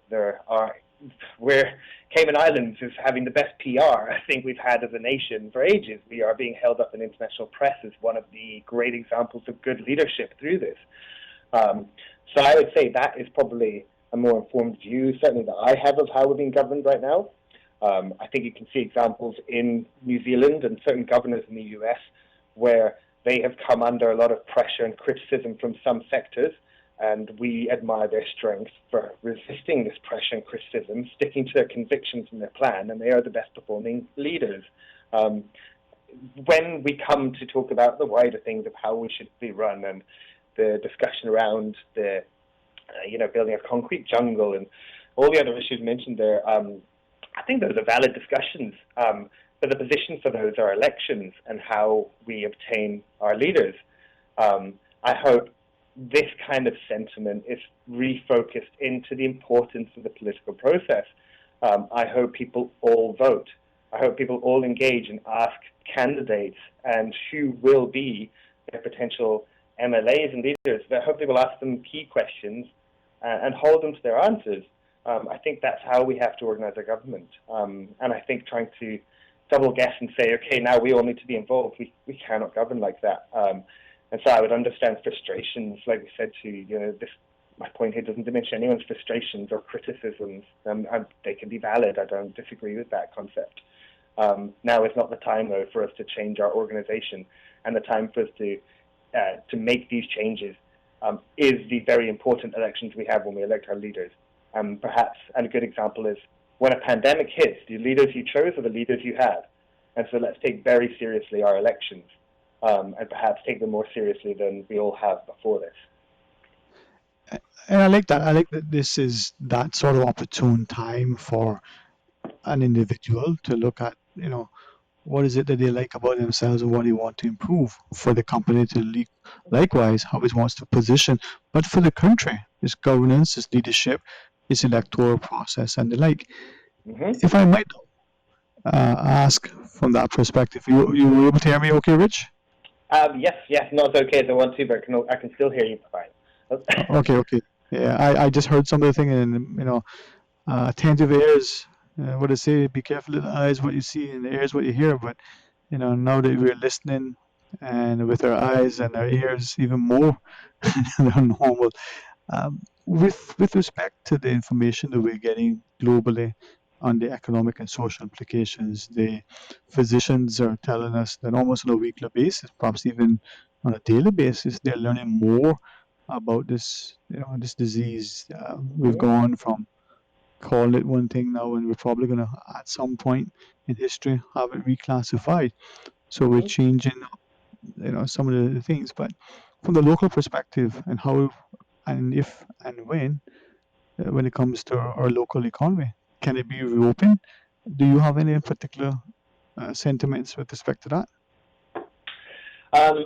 Sure, yes. I mean, it will reopen. I can see, for example, our post office is opening one day a week from tomorrow or Thursday. I can't remember which one, but that is what is going to be remembered as step one of reopening. And so we're within this, and it's going to have to be staggered. I would prefer it to be slowly, on my own personal view, because we're now seeing other countries do it. And what we have done in Cayman Islands very well is we have learned lessons from what other jurisdictions and other countries have done. So while we see other countries open up and we can see the impact that has on infection rates or how other measures people take, and we can learn lessons from that, I would love us to continue to be to operate in that way, to make sure that we use science and data and that we see what effects it has so we can reopen as quickly as possible. And reopening as quickly as possible will be reopening relatively slowly compared to what people might think of as opening quickly. There's a few things we need to have in place very well. The testing and contact tracing, right? That's something which like Dr. Lee and his team have demonstrated exceptional competence at. It's done really well. Our testing capabilities with the new center opening up is increasing massively. The contact tracing that the government, that Dr. Lee's team have done here has been really impressive. They've got around and they've dealt with these clusters of infections to deal with, because remember, if we can control cluster of infection, that's when we can get down to effectively zero transmission, when we can isolate where the virus is and not let it spread. If we can get those conditions met, then that's when we can start opening, and we open slowly. And we keep measuring what's doing. And if we have anyone who demonstrates symptoms, we can quickly test them, isolate them, check if it is COVID-19. If it's not, they can go back into the system. And if it is, when we do the contact tracing and we isolate that cluster. Right? And this is going to be methodical, and it's going to be exhausting for the civil service and for the rest of us who have to undertake this. But it has to be measured, and I think we are smart to. Now, there's other countries who will rush ahead of us, right? In Cayman, right, we might have these issues, but we're not suffering from some of the issues and some of the impatience that we're seeing elsewhere. We're going to be able to continue to observe what happens. We're seeing, like, New Zealand now start to open because they've done so well at isolating, right? We're seeing Germany and France going back to opening some retail and opening schools. Spain just let children under 16 out today, or yesterday, I think was the first day they were allowed out of the house. And so we're going to see observations of what that does. Right? And once we learn from those, and if we learn how well we can control and we can see what they did, then we can use that to inform the way we reopen. I can't see an argument for a better way of doing that. The risks of doing something without thought and just hoping for the best is too great. Go on, sorry. Yeah, I was looking at some of the things and some of the challenges of any space. And if we were to look at, say, infrastructure, the question long ago was, well, do we have the sufficient physical infrastructure to support a growing population? And now, with the economy being the way it is, people being effectively unemployed and perhaps unable to support themselves for any sustained period, whether they draw on the government's resources, which are finite, where what are we doing in relation to that? The managing our population in the short term. Should we be looking at trying to get people who conceivably would want to get back to their countries if they could? Gosh, that's a wide question. I would say if there are people who want to be getting back to their countries and they can, the government has shown correctly that yes, we should try to facilitate that.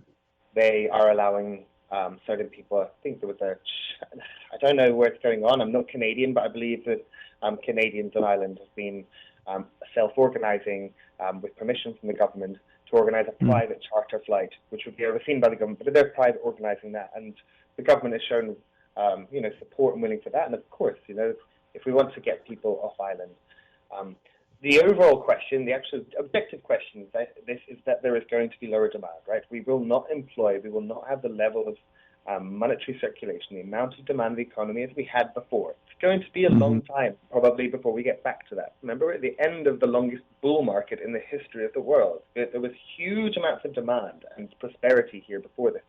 So the dramatic drop, that's going to take a long time to get back. So, of course, the good assumption is that we're going to need less people here, or we're going to be able to support less people to this standard we had before. So yes, I think obviously supporting that. I don't think, in terms of the other part of this question which people lean to, it's talking about managed population, right? So this is the question of either forcing people out or blocking people from coming in. Now, this is a much more difficult question.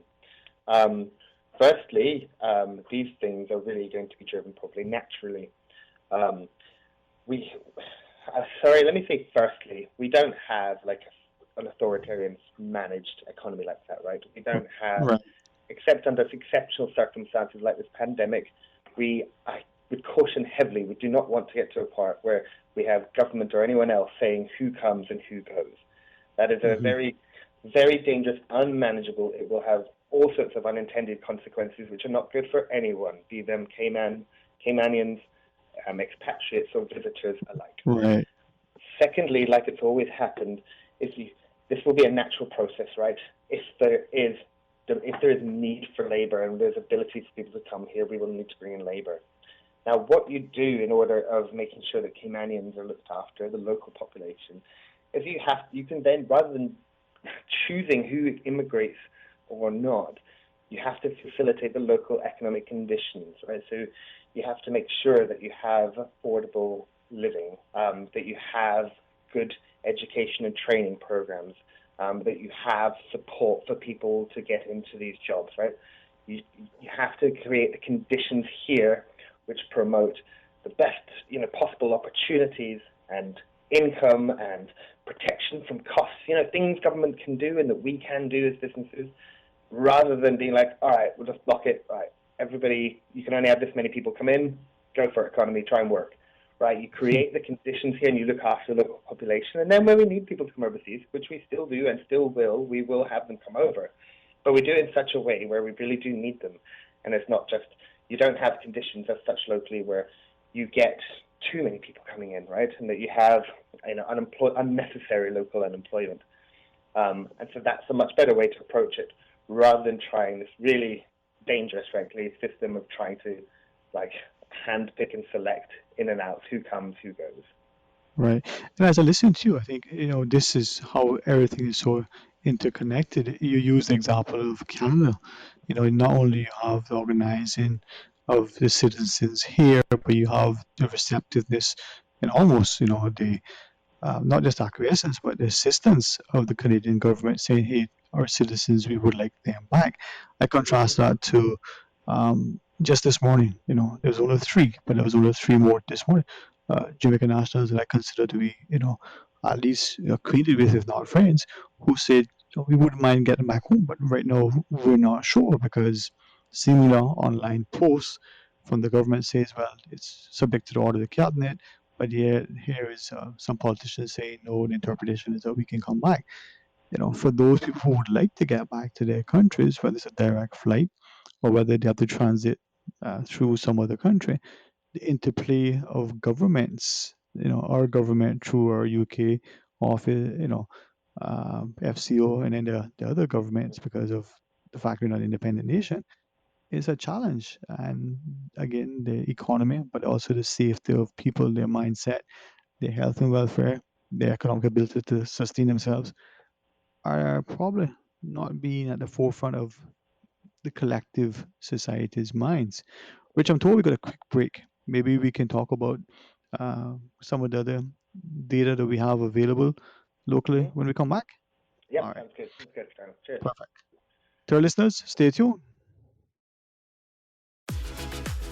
Start getting your debt under control with a debt consolidation loan from Fidelity Bank. At Fidelity, your loan decision is quick, with no runaround. Plus, with competitive interest rates and fees, we will help you reduce your monthly payments and get you back to living again.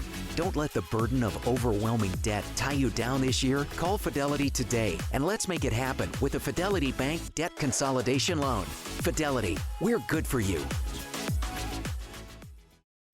Hello, Cayman. I'm Quincy Brown. Anybody else getting mixed up with all these new coronavirus terms? Me too. But guess what? I've watched the press conferences and I've read the press releases and I've seen all the social media posts. Look here, I can help you out. Stay home. Leave Granny alone.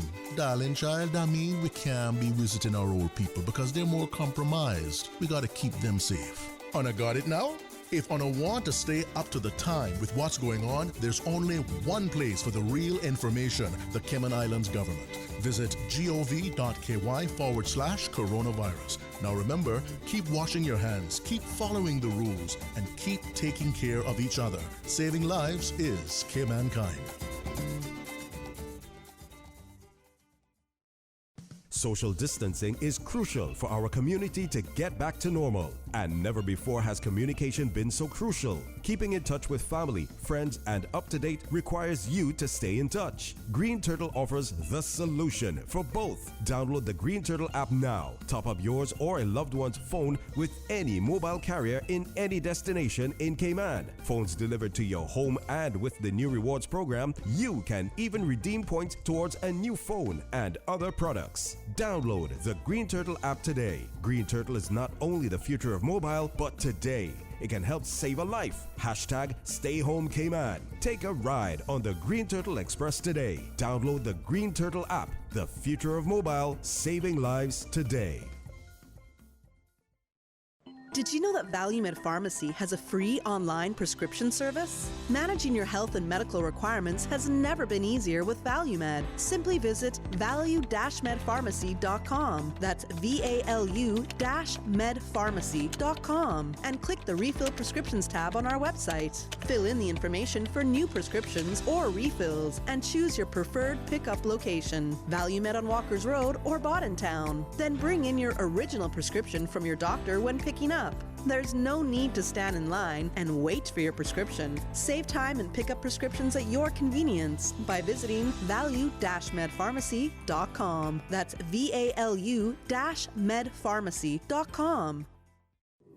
Are you a Caymanian experiencing unemployment or have recently been laid off? Are you already registered with work but need to know what jobs are available or how to post job ads? Contact Work today. Call 945-9672 or toll free at 1-800-534-9672 or email worc@gov.ky.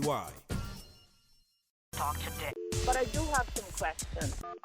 Talk today. Cayman Islands' foremost listeners participation program. Talk today. Because there are more questions than answers. What the public is saying. Waiting to take your calls right now. Sterling Dwayne Ebanks.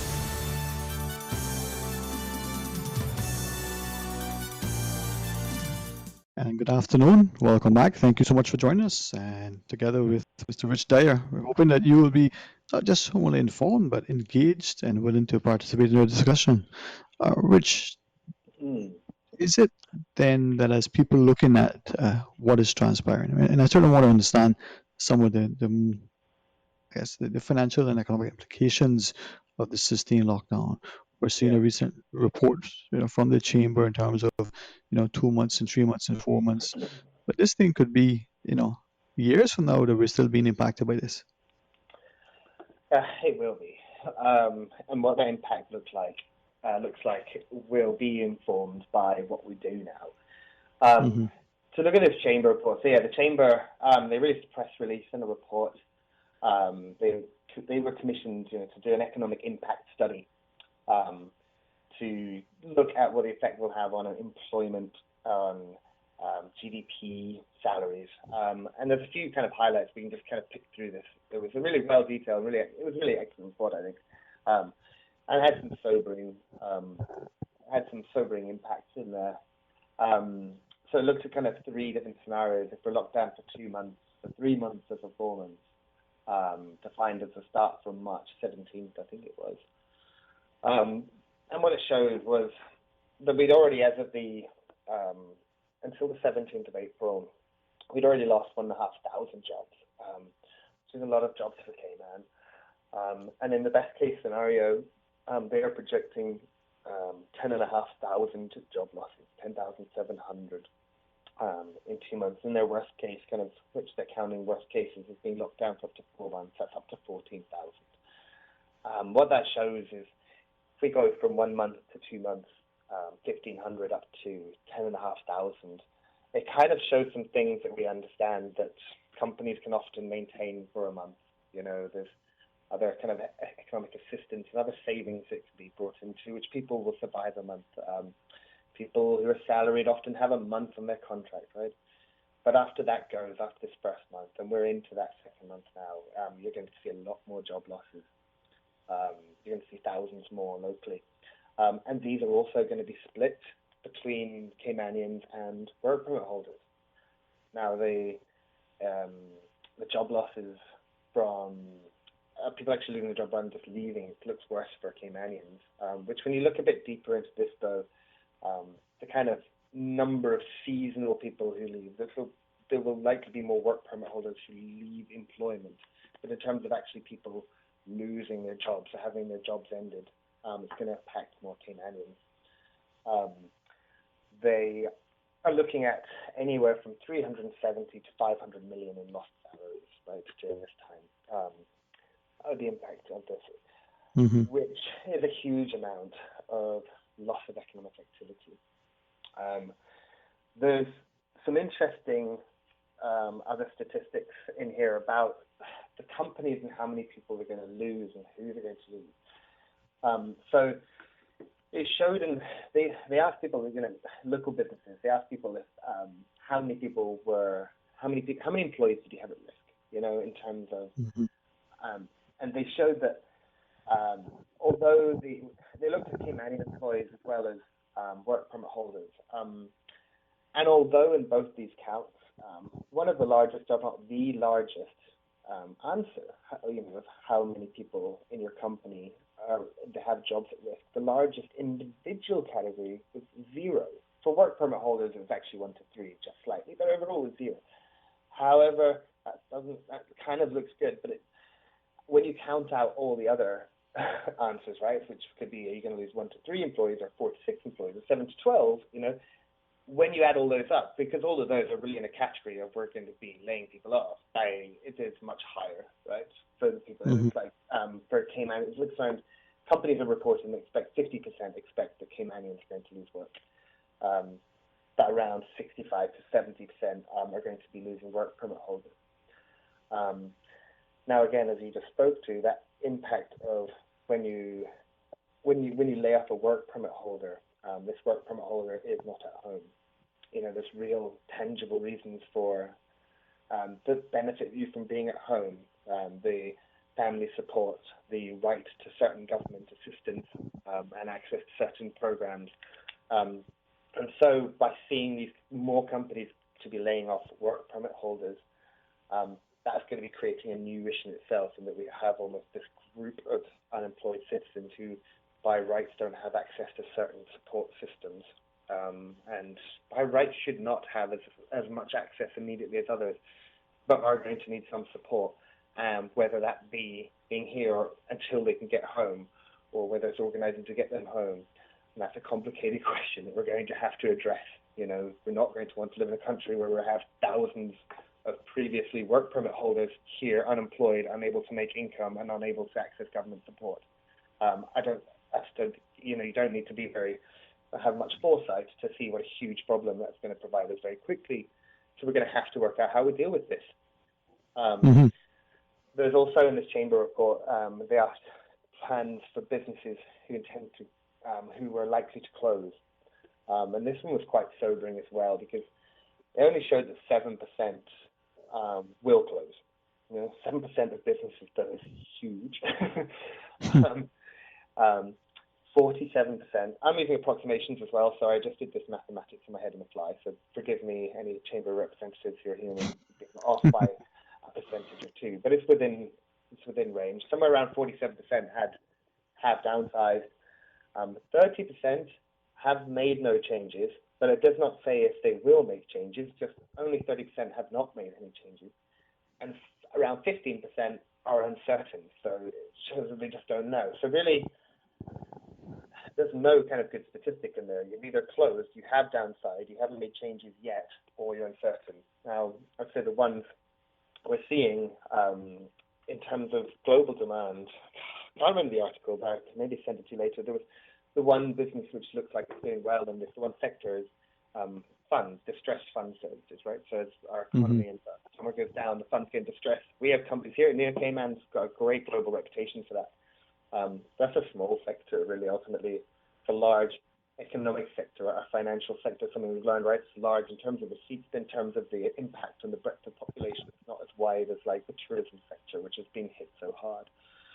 And so we can't now live off this thing where we have finance and tourism, but at least we have one half of our economy, and there's going to be demand, and it's not all of that economy as well, but one half which is doing better than others. Like the tourism economy shown it has a bigger breadth, and especially on local people as well, and local businesses, small businesses. And so the problem we have locally is like this impact on tourism.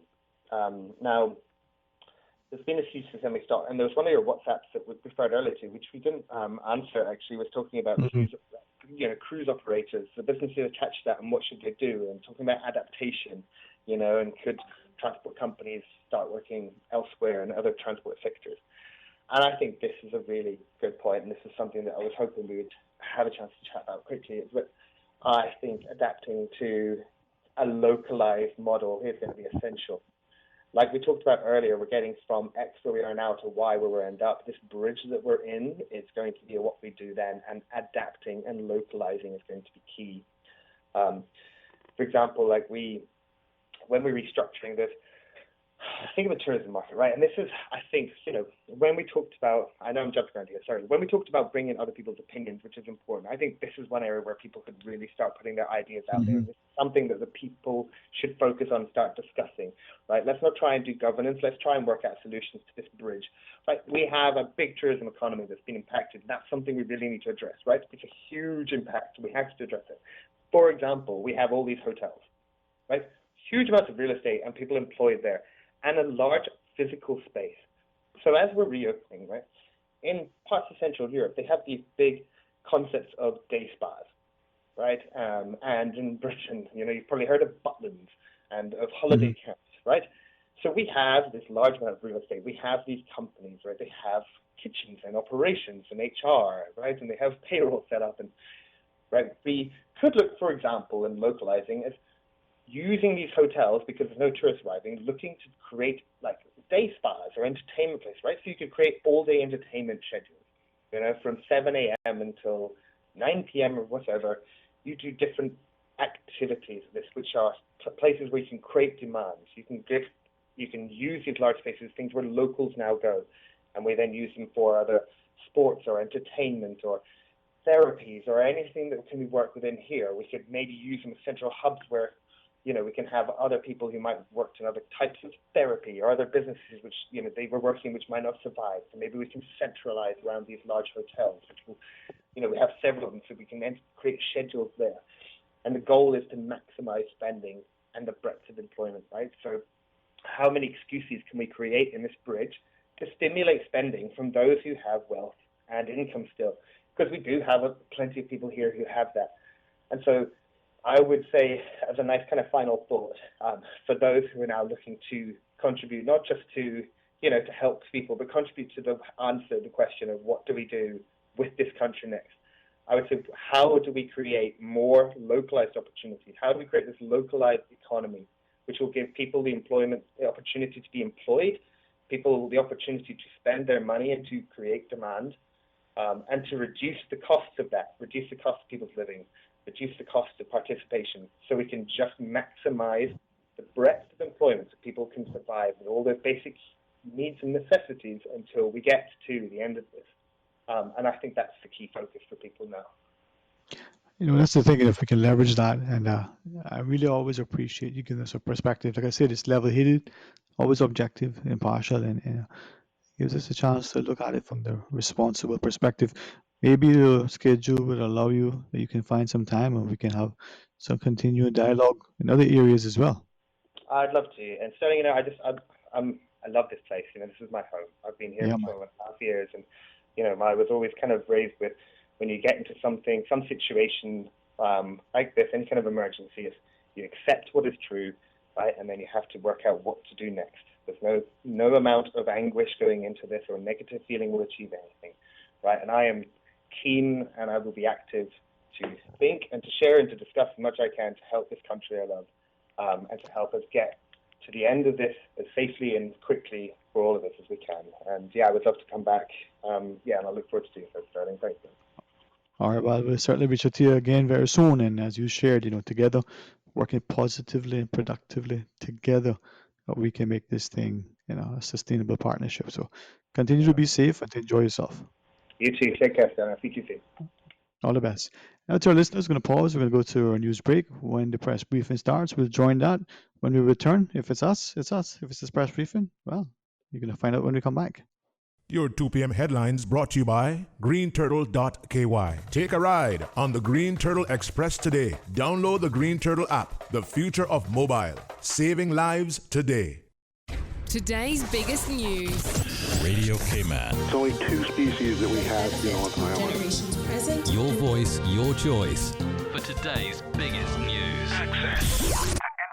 Local, regional, international. This is headlines from Radio Cayman's newsroom team. Today's biggest news. Further to the announcement of the extended school closure until the end of the academic year, the Ministry of Education has issued policy guidance to all compulsory education institutions to ensure continuity of education during the physical closure of school sites.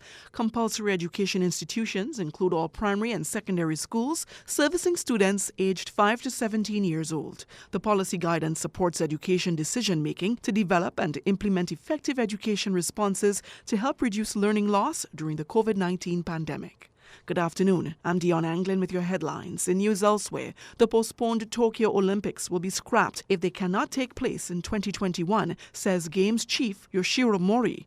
Tokyo 2020 is now scheduled to run July 23rd through August 8th next year after being delayed because of the coronavirus pandemic. Health experts have cast doubt on whether the Games could be held next summer without a vaccine or effective drugs to treat COVID-19 being found. When asked if the event could be moved again to 2022, Mori replied no. And coffee and fast food seem to be the first thing on the mind of New Zealanders as the country emerged from almost 5 weeks of strict lockdown. The alert level has shifted to level 3, allowing takeaway food shops and some non-essential businesses to reopen. And it wasn't long before queues formed in front of coffee shops and McDonald's outlets as people rushed out. That's a wrap of your headlines. I'm Dion Anglin. Your 2 p.m. headlines brought to you by greenturtle.ky. Take a ride on the Green Turtle Express today. Download the Green Turtle app, the future of mobile, saving lives today. Social distancing is crucial for our community to get back to normal. And never before has communication been so crucial. Keeping in touch with family, friends, and up to date requires you to stay in touch. Green Turtle offers the solution for both. Download the Green Turtle app now. Top up yours or a loved one's phone with any mobile carrier in any destination in Cayman. Phones delivered to your home, and with the new rewards program, you can even redeem points towards a new phone and other products. Download the Green Turtle app today. Green Turtle is not only the future of mobile, but today it can help save a life. Stay home Cayman. Take a ride on the Green Turtle Express today. Download the Green Turtle app, the future of mobile, saving lives today. Stay in touch with Radio Cayman for the latest in news and information.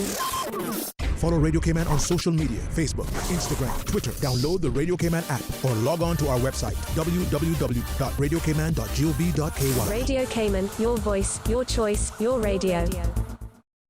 Hello, Cayman. I'm Quincy Brown. Anybody else getting mixed up with all these new coronavirus terms? Me too. But guess what? I've watched the press conferences and I've read the press releases and I've seen all the social media posts. Look here, I can help you out. Social distancing. Well, that means you're to keep a distance of 3 to 6 feet away from the person next to you. Or in layman's term, if you can see the color of the eye next to you, you're too close. Una got it now? If Una want to stay up to the time with what's going on, there's only one place for the real information, the Cayman Islands government. Visit gov.ky/coronavirus. Now remember, keep washing your hands, keep following the rules, and keep taking care of each other. Saving lives is Caymankind. The Tuesday and Thursday edition of the Business Buzz is brought to you by Count on Us Cayman Limited, offering bookkeeping services, property management, customs brokerage, and Cayman auto and tech services. For more information, call them on 623-6941 or 323-3995 or email info@countonuscaymanlimited.com. Talk today. But I do have some questions. Talk today. Cayman Islands' foremost listeners participation program. Talk today. Because there are more questions than answers. What the public is saying. Waiting to take your calls right now. Sterling Dwayne Ebanks.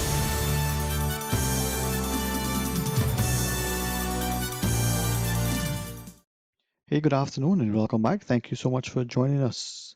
It is some open line, and as you know, the daily press briefing scheduled for 2 p.m. When that starts, we'll go straight to it. But until then, let's provide the increased opportunity for our listeners to share their thoughts.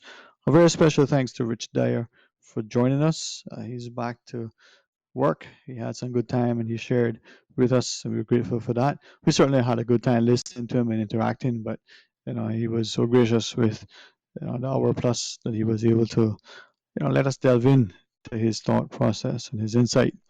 And I think as we can reflect on all what was shared, here is an opportune time for all of us to spend as much with thinking how we can be better, to improve, who we are, whether it's a particular instrument or language that we want to learn, whether we want to get physically, spiritually, mentally, and emotionally, better equipped. Here's the time. There are some challenges, there are some limitations, but for now, let's look at it, as Dr. Borden reminded us, as an opportunity to be safe, during this particular sort of episode in our lives. And let's be conscious and very cognizant of how we are sort of modeling the behavior for our children specifically, but for our friends and families, our neighbors as well. We may not be interacting with them, directly or as much as we would like to, or in a manner we would like to, but they probably, even if it's from that physical distance, even if it's from, the airwaves or somehow electronically when we're video chatting and the like, they still are conscious of what we're up to. So what is that example that we're setting? And then as we set about how, we're going to continue our lives, well, are we prepared to be accountable and responsible for our own actions? Because it's one of us. We can share what we're thinking about others, and we can pass judgment if you want on our leadership, political, economic, or otherwise. But at the end of the day, what are we doing about our own selves? Well, let's invite your thoughts, 949-8037. Are toll free with the compliments of Flo at 1-800-534-8255. And if you want, you can WhatsApp 925-3261. Again, the daily press briefing, when it starts, Susan will tell me, and we're going to go to it so that you don't miss any of it. We're doing it remotely, and hopefully it's working.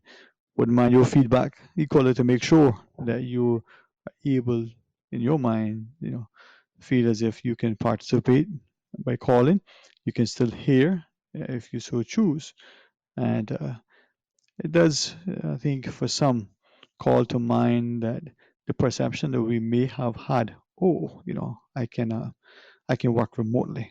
It makes it easier. It probably does for some, but it maybe make it initially more stressful, other than the fact that you have to perhaps get used to whatever it is you're doing. You have to probably physically carve out a space in which to work, to set up your quote unquote desk.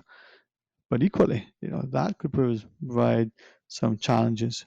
But challenges are opportunities in disguise. You can make the most of it. For those who say, well, I don't have to dress up necessarily to get into work, or I don't have to drive, so that 15 minutes or half hour, or however long it would take you normally. Well, you have that now for something else. Well, there are some good, there are some better. It's a matter of how we respond to it. So, your thoughts? Well, give us a shout, 949-8037, or toll free with the compliments of Flow at 1-800-534-8255. If you choose, you can WhatsApp 925-3261. Now, what are you doing, during this time? Are you like many of us? Wow, I thought I had time, but I'm busier than ever. Or are you like some who's saying, wow, I always thought I would have more time, I always wanted more time, but now that I have this much time, I don't know what to do with myself. Um, are you feeling overwhelmed? Are you feeling that all the projects that you wanted to get to?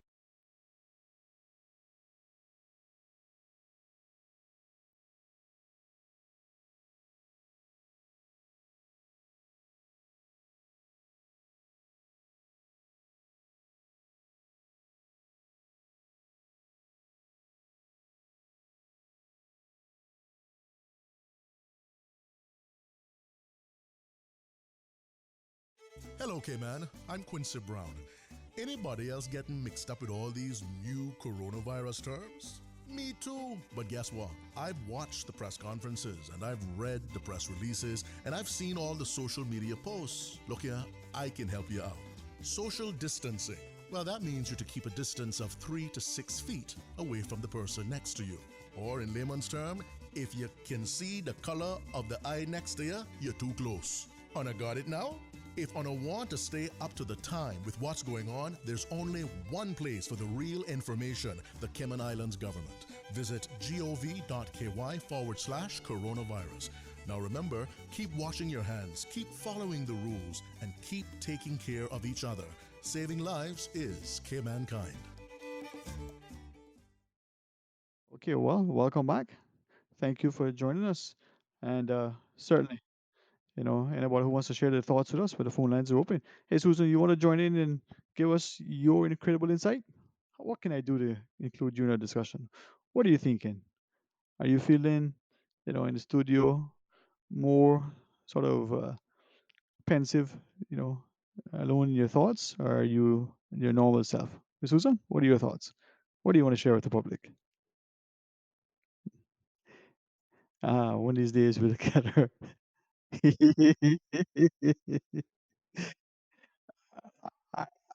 I, you see, thank you for saying that, because I don't think people appreciate that, all that you have to do, balancing all the things that you do, right? And I've always trying to engage you because I think a public would benefit so much by having not just you behind the scenes, but to see you, sort of in front of the mics, as it were. So I was asking, with the way we are now, you finding more time to think. By the way, I like your I guess your poetry the other day. Someone shared with me. And yeah, someone sent me something with you that you had. It was your voiceover on it. I should send it to you. You haven't seen it? Hmm. Yeah, man. I got a snippet or something the other day.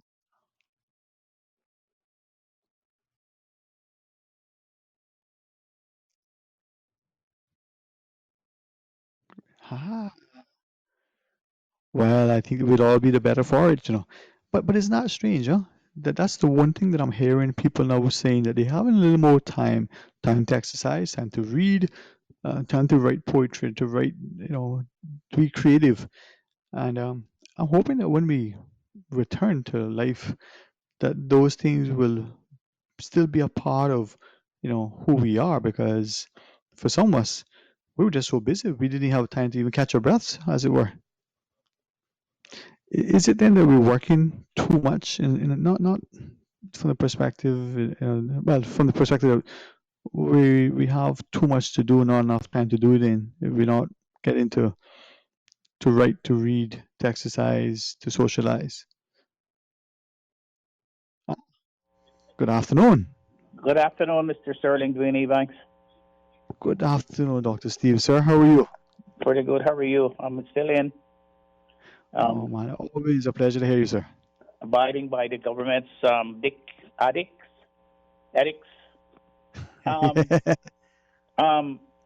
Sterling, what I don't hear from your radio station or from the opposition or many other people is what's happening to the speaker's position.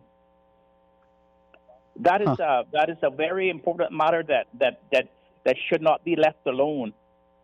The speaker has now been charged with criminal offenses, and he should not be still in the position of speaker. He's still the speaker of the House, and the constitutional issue has not been settled because the speaker has no constitutional right. Neither does the premier has any constitutional right to give the speaker a leave of absence. That can only happen by a motion in the Legislative Assembly brought by the government, outlining the reasons for his leave of absence, and that has to have a vote with a majority vote in the Legislative Assembly for him to go and take a leave of absence. There is no constitutional provisions for anyone in the Legislative Assembly unilaterally to give the speaker a leave of absence. That has to be done constitutionally, and I'm wondering what has happened. Why is it that your radio station and other people have not taken that into account? And why the silence also on the opposition side? Because they own responsibility to uphold the Constitution and to see that it's applied across the board. If we could ask you, and I'm always grateful that, thank God, there are some people who are still willing to objectively talk and ask us the question, right? The operation of the House the other day, our understanding is for the House to be summoned, if that's the right word to use, the Speaker needs to sort of approve that. Can you tell us then? Because he is still the Speaker. He's still the Speaker. And right. in the absence of the Speaker, then you have this Deputy Speaker. But in the absence of the Speaker, I think that there are provisions in the Constitution to have the oldest member of the House to call the House together. But what has happened to the Speaker? That's the question. That's the constitutional question, because the man is still the Speaker. So there was no lack of a Speaker. The Speaker is still the Speaker. All right. So the last time the House convened, then Mr. Bush as Speaker would have been the one sort of calling the House to order, even though he was not. Calling the House to order, because there's no provisions for him to take a leave of absence without the permission of the House. It is the okay. So when we hear it from people, and you're right, the media. You cannot have these. You cannot ignore these provisions of the Constitution, because when you ignore one provision, then it leads to something else, and it leads to something else, and soon we do not have democracy. But you're right. It seems like the media, and then when there are a few comments in the media, sadly people either become emotive about it, or people perhaps misunderstand the question. But it's not emotional. It's obeying the law. It's obeying the Constitution and the highest law in the land. That's the problem. But some have asked then, why was it that the charges were sort of laid when they were, and not perhaps previously, when the House may have been able, if the opposition opted to address the issue? Is that just bad timing, or is it something more nefarious? Well. What should have happened at the time that the House was called together, that the opposition had the chance, the motion should have been brought also. Does it matter then, now that it's just a matter of being charged and a person hasn't been convicted, so then we should just let justice play its course. And The before speaker we, has been charged with a criminal offense. He should resign from the position until after the matter has been cleared up, and another speaker should be, even temporary, should be appointed in his place. that was not for the parliamentarians. Why is it that your radio station and all the people do not want to deal with the matter? Well, I'll ask the question on our end. I think, in absence of having sort of the appropriate people to help us to understand it constitutionally on the talk show here, it'll be a challenge. Not to be disrespectful. Hello, everyone, and welcome to our daily coronavirus press briefing. I'm Donna Bush. Glad you could join us. Welcome to everyone who's joining us via the channel, our social media platforms, as well as tuned into Radio Cayman. We begin with a prayer from Pastor Cayman. Let's pray. Father, these are dark and challenging days, but we are grateful and thankful that you sent your Son into our world, and he is the light of the world, and that light gives hope, and it gives light to the darkness. And Lord, we're facing great challenges, but you have raised up great men and women, and you've placed them in positions of authority and leadership. We pray for our government leaders, for our premier, our governor, and the ministry leaders. Lord, we pray for every man and woman on the front lines and the first responders, those, Lord, in our police service. We pray for those, Lord, who have selflessly put themselves before every other concern, but to help protect and save lives.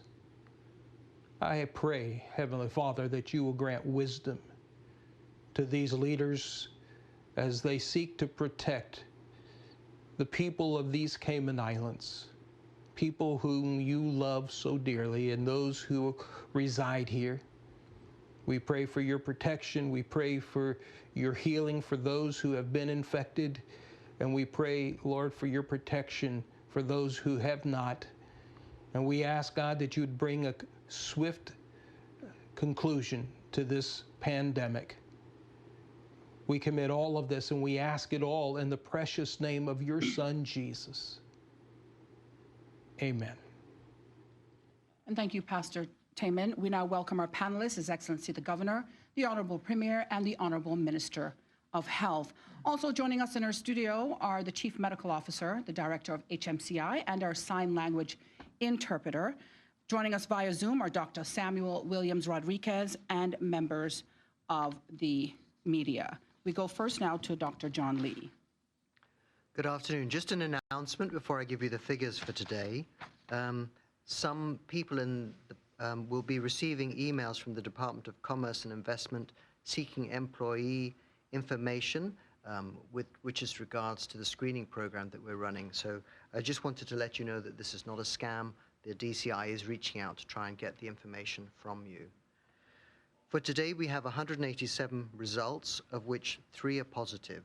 There is 1 person who has a travel history, 1 person who's a contact of a previous case, and 1 case which at the moment we're assuming is locally acquired, but contact tracing is ongoing at this time. This brings the total positive to 73, of which 33 are symptomatic, 24 asymptomatic, 5 are admitted, and 10 have recovered. Our total number of tests is now thus 1,335, and I've just done a calculation before I stood up and reckon that this is just over 20,000 tests per million of population should you multiply up our population to be 1 million. And that would mean that we rank 3rd in some series of the world of the number of people that we have tested. So we're doing well on the testing front. Thank you, Donna. Thank you very much, Dr. Lee. Any questions from the media for Dr. Lee? Reshma from Cayman Compass. Thank you. Good afternoon, Donna.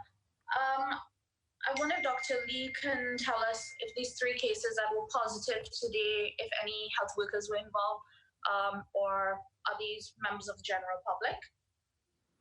One of these was a health worker that was found as a result of screening. That person has been isolated the moment that the result was found out. I'm not sure if you're aware, but for the last several weeks now, everybody that's being treated at Health Services Authority is being treated with the staff using the appropriate personal protective equipment. So the protection has been working both ways for some time. At certainly at the HSA, I'm sure at the other 2, I can't speak for them, but I can probably speak for the Doctors Hospital because I've been there. I know that they're going to extraordinary lengths to protect the staff and the patients, and I'm sure at HCCI as well. Since this individual is a member of staff, are there any plans to lock down hospital like we saw with Health City when they had their employees tested positive, or what's the general plan for those who would have been in contact with this health worker? I think it's not really any different from, we know that there are patients who have been treated who are positive both at Health City and at the HSA in subsequent weeks. The real difference about that first case is that we weren't aware that we had any COVID-19 on the island. Now that we know we're aware, we're protecting both the staff and the patients at every juncture. So I don't feel there's a need to do that because now it's a different circumstance and all the protections are in place. Okay. My final question, I guess this is based on the positive negative results we had yesterday. And well, it might change given that we have some positive results today, but are there any plans to say open up or resume some of the elective services at HSA for non-emergency medical care? Maybe that's something Dr. Sam can answer if you're not able to. Yes, it's not, that wouldn't be a decision for me, it'd be a decision for the providers. I'm not sure if Dr. Sam's online. Okay, Dr. Samuel Williams Rodriguez is online. Dr. Sam, can you answer Reshma's question for us, please? Yes, at this point we are considering opening some other services, but we will continue now with emergency services and focusing on patients suspected of COVID-19 and with the screening that we're doing at present. But if the number continue to be that way, we certainly will start looking at opening other services. Okay, Dr. Sam, since you're on the line, would you like to comment on the positive health worker and what HSA is doing in terms of its own processes in relation to that individual? Dr. Lee has just mentioned the patient is in isolation, and we have started contact tracing for him. And there's no risk for anyone involved since a few weeks now, everyone at the HSA have been directed to use PPEs, both for patients and healthcare provider. Okay, great. Thank you. That's it from me for Dr. Lee. Okay, thank you very much, Reshma. We go now to Wendy from CNS. Wendy, please go ahead. Thanks, Donna. Hello, Dr. Lee. Can I just clarify, the positive person from the hospital, they're the person that's the assumed local contact. It's not the contact, as in they caught it from a patient. I don't know. I'm not sure anybody will ever know that the answer to the question. I appreciate the question, but without genetic testing extensive genetic testing of the virus, you can't really absolutely say where somebody has got something from. No, sorry, you're misunderstanding me. You said that of the 3 positives today, one was connected to a traveller, one had another type of contact, and one was an assumed local contact. That's correct. So obviously the HSA person is one of those 3. Yes, the HSA person will be one of those 3.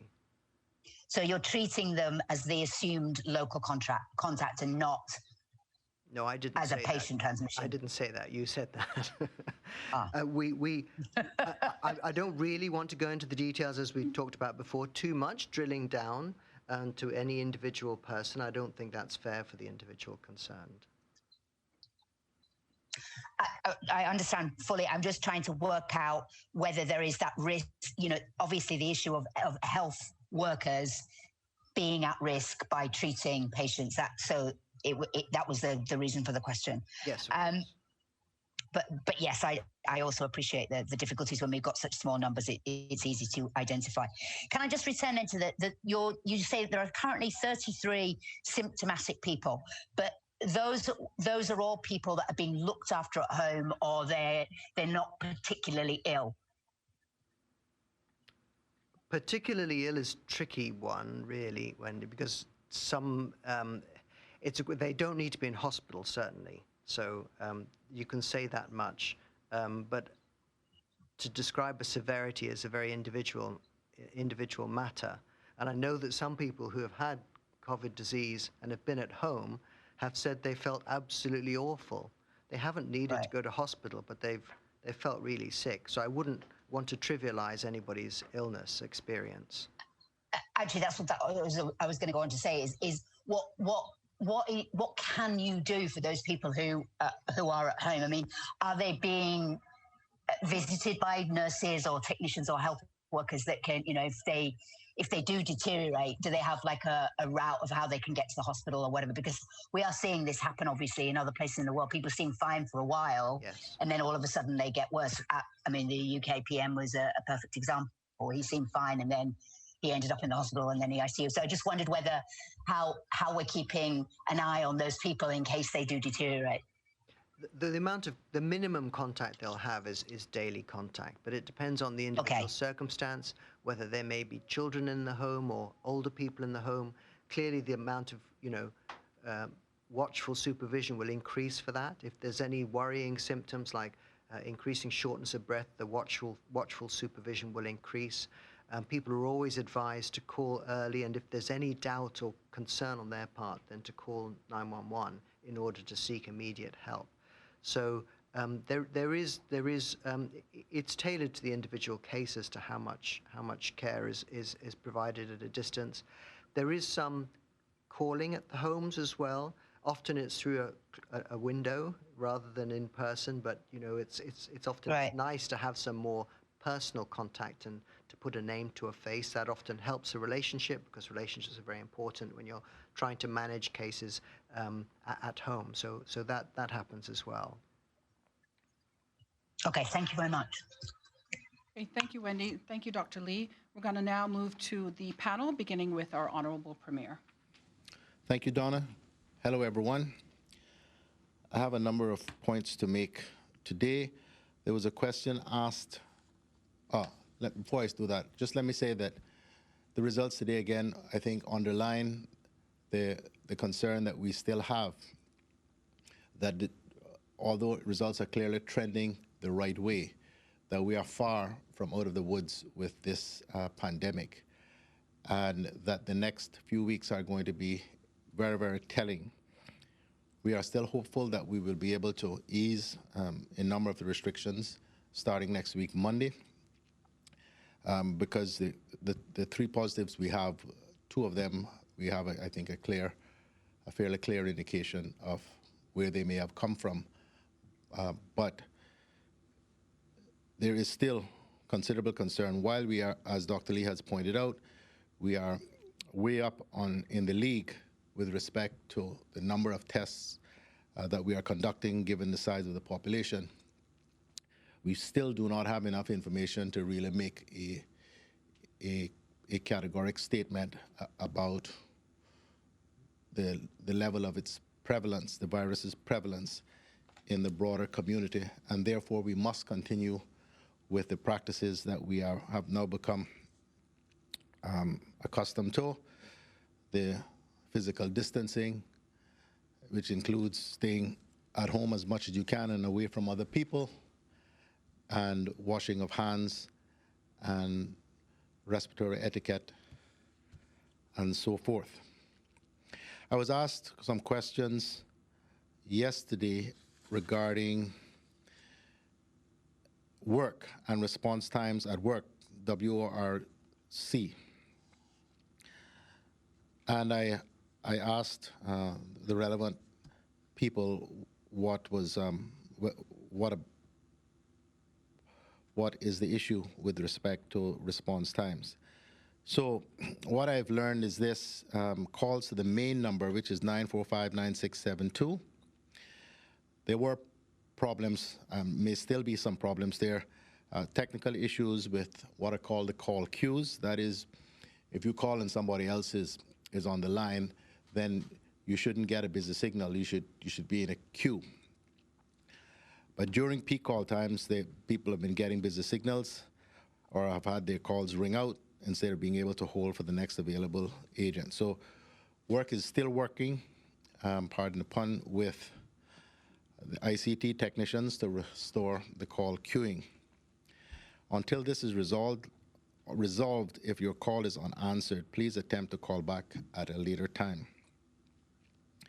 Customers can also contact the work agency by texting to the WhatsApp number, which is 925-7199, 925-7199. Customers can text work at 925-7199 for customer care assistance. The text messages are being responded to daily. That number, I should say, is for text messages only and not for direct calls. You may also email to work@gov.ky. Work customer service teams are responding to emails within 1 or 2 busy days. You can also visit the work.wrc.ky website, and this has the latest information, contact details, as well as frequently asked questions. Work COVID-19 measures and work job placement and work permit PR services are still offered online and via phone while the office at Apollo House West is closed. Applications are being received electronically and payment is being received via electronic funds transfer. So I hope that helps some people to understand where we are. If they do continue to be problems, obviously please let us know so we can try to have them resolved. The other point I wish to make is that the Traffic Amendment Law 2020, the National Pensions Amendment Law 2020, and the Labor Amendment Law 2020, and the Customs and Border Control Amendment Law 2020 have all been assented to by His Excellency, as I think most people would know, as a result of his Twitter, of his Twitter account, or his having tweeted, however you say that. But they're also being gazetted this afternoon.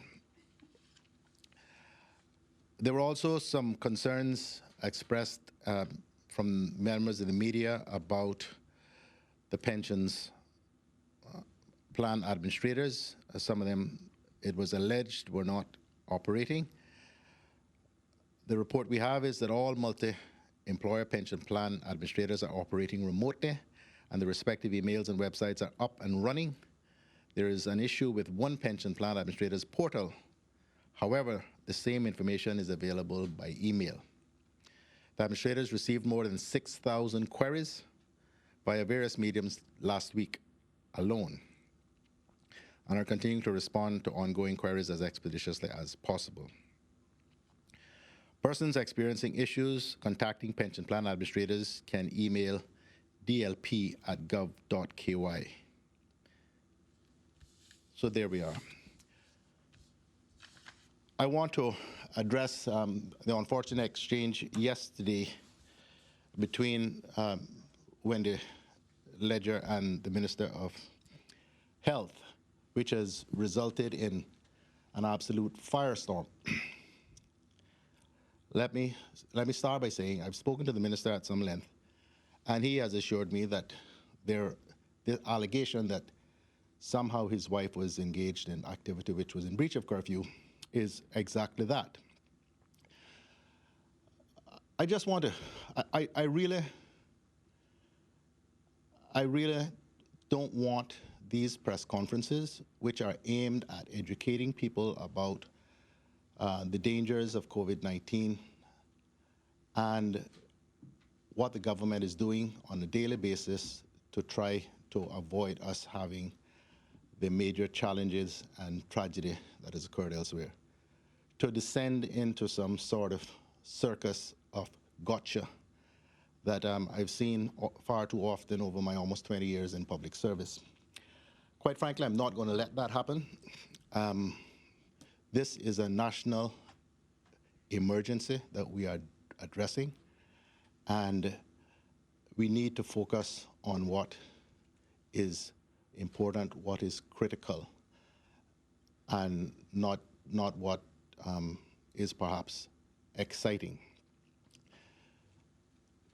Not for one moment am I suggesting that members of my government ought not to be accountable, nor am I suggesting that appropriate questions about the conduct of members of the government is out of order. That's absolutely well within the parameters. But pray tell me anyone, even assuming that what has been alleged with respect to the minister's wife is in fact true, what is the minister, or what was the minister guilty of? What was the minister being accused of? I can't be held responsible for what my wife or my children do. I cannot even instruct them what to do. I may suggest. The only creature in my house that actually follows my instructions on a fairly regular basis is my lovely German Shepherd, Remy. And even at times, she doesn't. The point I am making is, it is wrong. It is wrong to suggest by the question alone that somehow, because of an allegation made against the minister's wife, that he is somehow guilty of anything. And when you consider that the allegation came from a Cayman Mall Road piece, which named the minister's wife as Jackass of the Week, you might perhaps start to understand why the minister responded in the way that he did. I wish, and he wishes, that he had responded differently. And for that, I apologize, and I'm sure he will do so as well. But it is just not on to do what Wendy did yesterday. The clear inference and the clear imputation was that the minister was guilty of some breach of curfew, or having participated in, or been party to, or counseled, or procured, or any of those kinds of words, any breach. It's just wrong.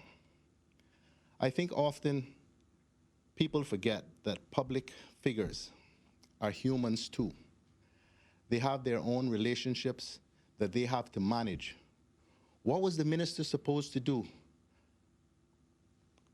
Come and say that his wife, that he had punished his wife for a breach of curfew? What was he supposed to do? He had put her in the corner to stand for an hour, or sent her to her room? Whatever she did or did not do, it is not something over which he had control. And therefore, even if, which is denied, there was any breach, it can't be laid at the feet of the minister. And to ask the question is a clear suggestion that somehow he was party to it. And no doubt that is why he responded in the unfortunate way in which he did. I just ask us, please, I know it is hard to keep politics out of it. I know it is hard to keep personal prejudices out of it, but the government and the media have worked well over these last 6 weeks, doing, I think, an admirable job of dealing with what is a national emergency. Please, I beg you, do not let us descend into the usual back and forth gotcha, which is the stock in trade of a lot of journalism these days. I have dealt with much of that, and I can give as good as I get. But believe you me, this national emergency calls for us to stand way above that and to put the national interest before a good story or catching out a minister or the governor or the government over any of these issues. If it is known or believed that I, or any of my ministers, or indeed any member of my government is in some way in breach of the rules that we are setting out ourselves, by all means, bring that on, because that is a proper question. But don't come to the press conference asking questions about what persons who are related to us or friends of us are doing or not doing, thereby imputing somehow that we are somehow involved or guilty of breach of the very rules that we have put in place. I hope that we can put this really behind us. We've done incredibly well these past 6 weeks. There is a long, long, hard road ahead, believe you me. Even after the virus is contained and we can breathe some sense of relief, the economic challenges that face us are going to require a sense of national unity. And yes, that includes the media. I hope I'm not trying to challenge anyone. I'm not trying to get in any war with Wendy or CNS or anybody else. I'm simply calling it as I see it, because, as I say, the national interest must come before everything else. Thank you, Premier McLaughlin. Your Excellency. Yes, thank you very much. Good afternoon, everyone. I want to start today with a little bit more on the repatriation flights. So the Honduras flight is confirmed to La Ceiba on Monday, the 4th of May, and tickets can be bought. Actually, I should say that flight has now sold out, apparently very quickly. But I just want to say today that we will be arranging a second flight, and we hope to give details of that tomorrow. We are also remain in discussions with the governments of Costa Rica and the Dominican Republic for the flights that I mentioned yesterday, and more details will be released as soon as we have those confirmed. The British Airways flight is about to land, or a little bit later this afternoon. That plane is bringing a full cargo of medicines, medical equipment, including swabs, which we need, and a full cargo of supermarket supplies. It's bringing in the security team that I spoke about last week, 12-person team who will have to quarantine very rigorously for 14 days. It will also have some personnel who are going on to, some security personnel who are going on to Turks and Caicos, and they will be quarantined with the BA crew overnight, again, in a very rigorous way. Now, this morning, there were rumours circulating that someone with COVID-19 or with symptoms of COVID-19 was taken off that BA flight which departed Heathrow. Let me just say categorically this is untrue. There was a technical issue with the flight. It was delayed by 45 minutes, but nothing to do with passenger illness. And let me just say again, it really does underline the importance of please not circulating rumours, information which is not correct, because it just creates unnecessary alarm and panic. And I can't be more clear about how negative that is for everybody in our community. Now, yesterday, Ralph, you asked me for some statistics on the numbers of people who have left our islands.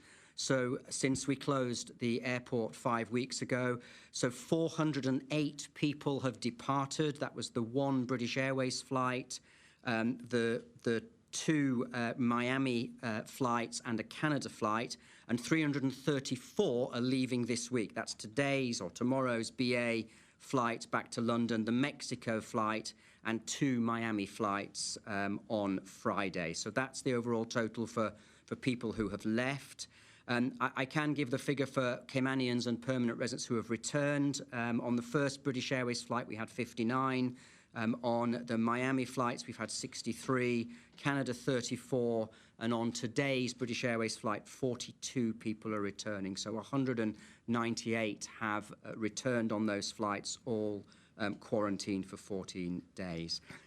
Let me finally, on this issue, just give a big shout out to Richard Smith and his team at the Civil Aviation Authority, who, along with everybody else, continue to do a great job for us and are extremely busy helping to get everything ready for all these flights. Finally, let me just say a quick word about the results. Like the Premier, I think that's very encouraging yet again. We've got a large number of results and only 3 positives, 2 of which we know where that has come from. So I think yet again I want to underline that we are in a very good place. We're probably in as good a place as we could be at the moment in these islands, and I strongly support the work being done on the easing up processes, the sort of an exit strategy, if you like, which will take place over 6 weeks, and the first part of that will be announced a little bit later. But a very careful and a very cautious plan, watching how we go with testing. And of course, if we get bad news on testing, we'll have to reconsider where we are on the opening up plans. But we're all confident that we're moving forward positively on that.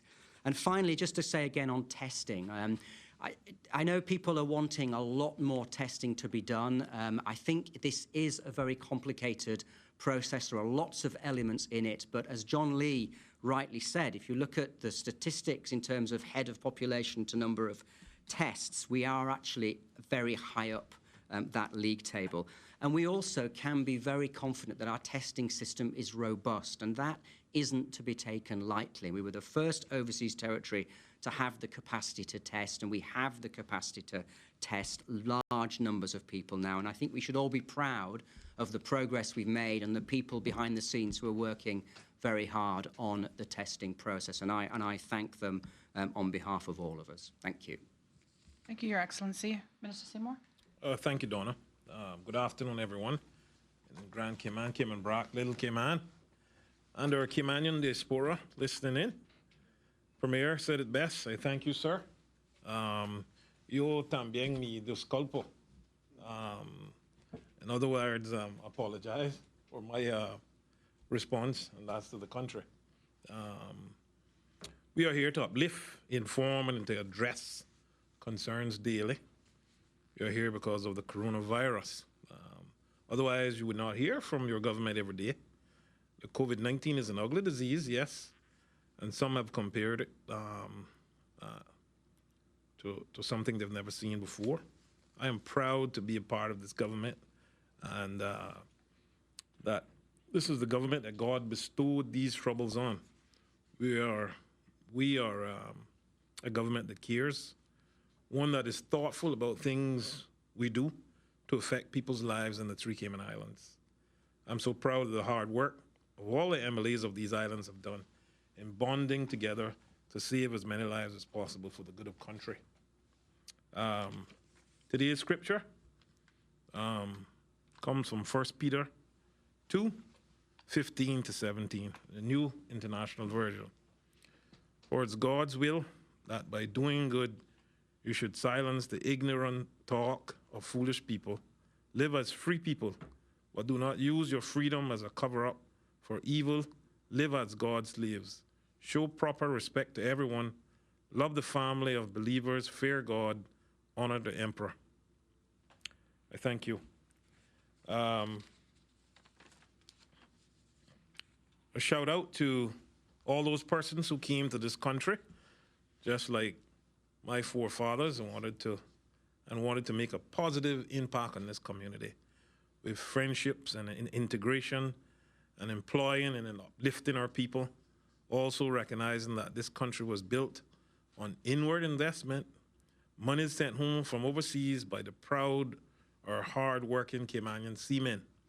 So I shout out to you who came from somewhere else, but respect and love everything Caymanian, including turtle meat and rundown.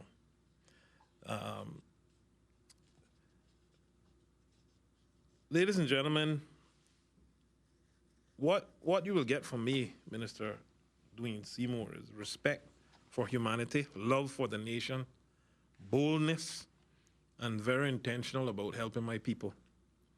I take no pleasure in any distraction, but I believe everybody is somebody, even a nobody. I've always tried to stay far from people who try to belittle your ambitions. As we know, small people do just that, but great people make you feel that you too can become great.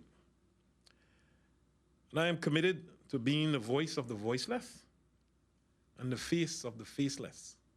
And as Mother Teresa said, you have never lived until you have done something for someone who can never repay you.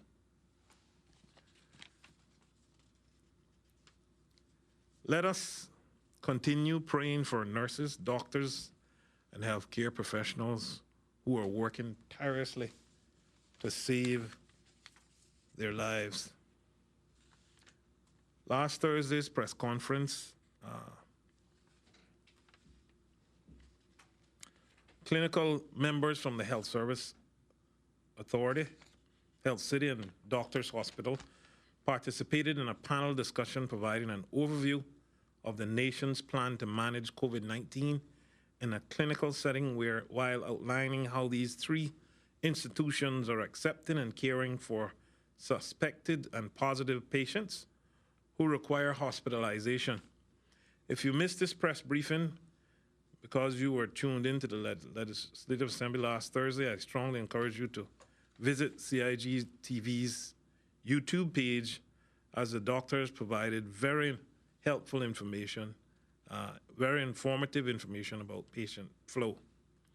Different phases of the preparedness plans, dedicated zones set throughout the hospitals, recommended medications for patients among top topics. The collaboration and camaraderie between these physicians and their organizations made me very proud of this country and the way we are pulling together in a united front. They also spoke on the importance of providing urgent and emergency care during these times. People should feel comfortable coming to these facilities as they are taking the necessary precautions to protect you, the patient, as well as the staff members. With stringent infection controls measures already in place, these hospitals have taken it to the next level, following the recommended guidelines to keep everyone safe. During the pandemic, medical emergencies such as broken bones, heart attacks, and strokes still happen, so receiving care quickly could be the difference between life or death in a serious situation. All local hospitals, including Faith Hospital, are open for emergency and urgent care. So I urge you, if you require urgent medical attention, please seek the treatment you need. Please remember, however, only visit A&E if it is truly a medical emergency. For instance, if it is just an urgent medical need that doesn't require A&E, the HSA still has the acute care clinic operating out of the Georgetown General Practice building Monday to Saturday. And if you have flu symptoms, we all know that you should contact the 24-hour flu hotline before going to the flu clinic or your medical practitioner. I also want to confirm that if you require medical attention and it is not your allocated surname, you are still permitted to drive to and from the hospital. Please do not let this deter you from seeking the emergency medical treatment you need. Moving on to my daily shout-outs again. This past Sunday, Tilly's Restaurant donated lunch to the HSA frontline healthcare workers during the hard curfew. As we all know, these frontline healthcare workers are working long hours, so I thank the private organizations who continue to support them as they work to protect and care for our community. I thank you, and God bless. Thank you very much, Ministers. To say, I just want to say to everyone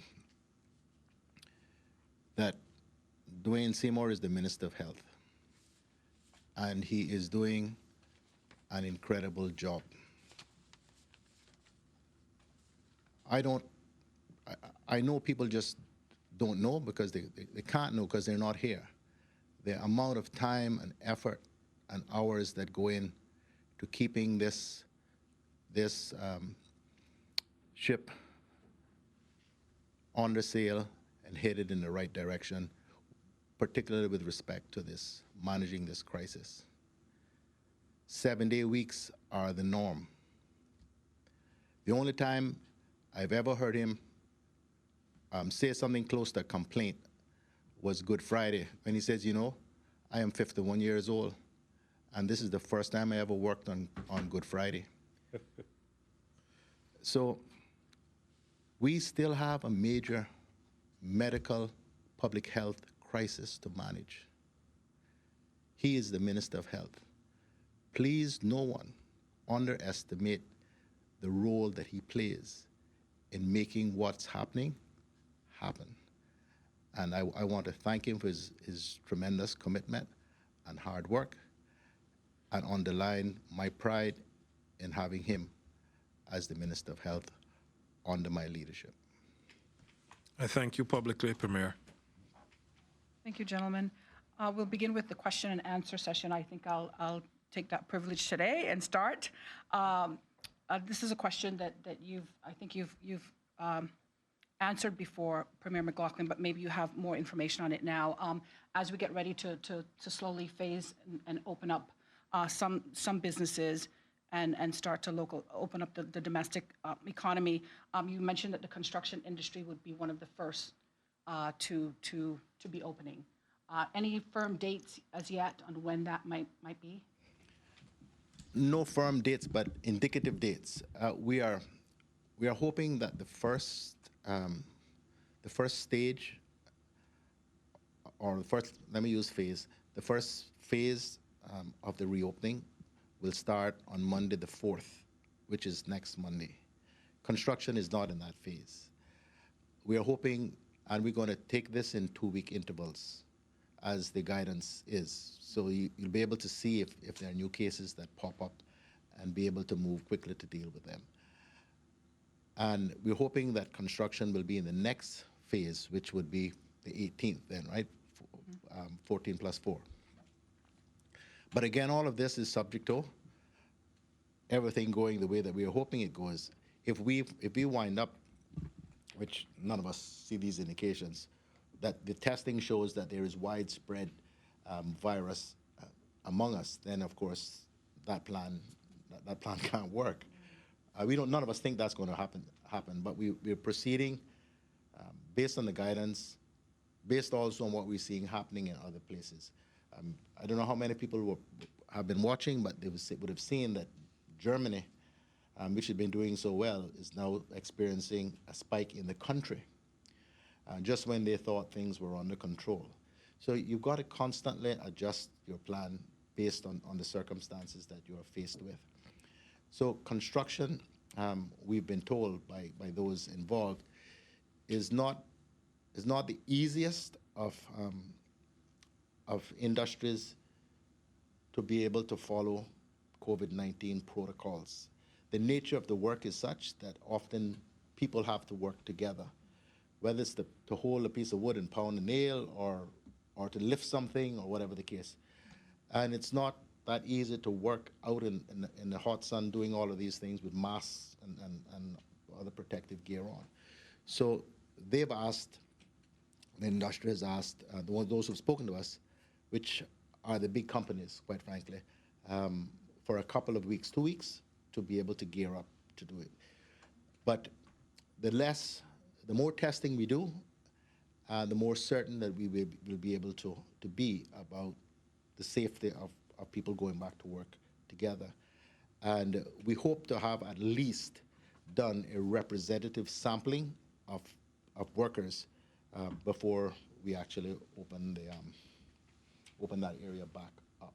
We may not be able to sample everybody in the industry, and it may be that certain companies go back before others, depending on how well they are able to comply with the safety requirements which are set out.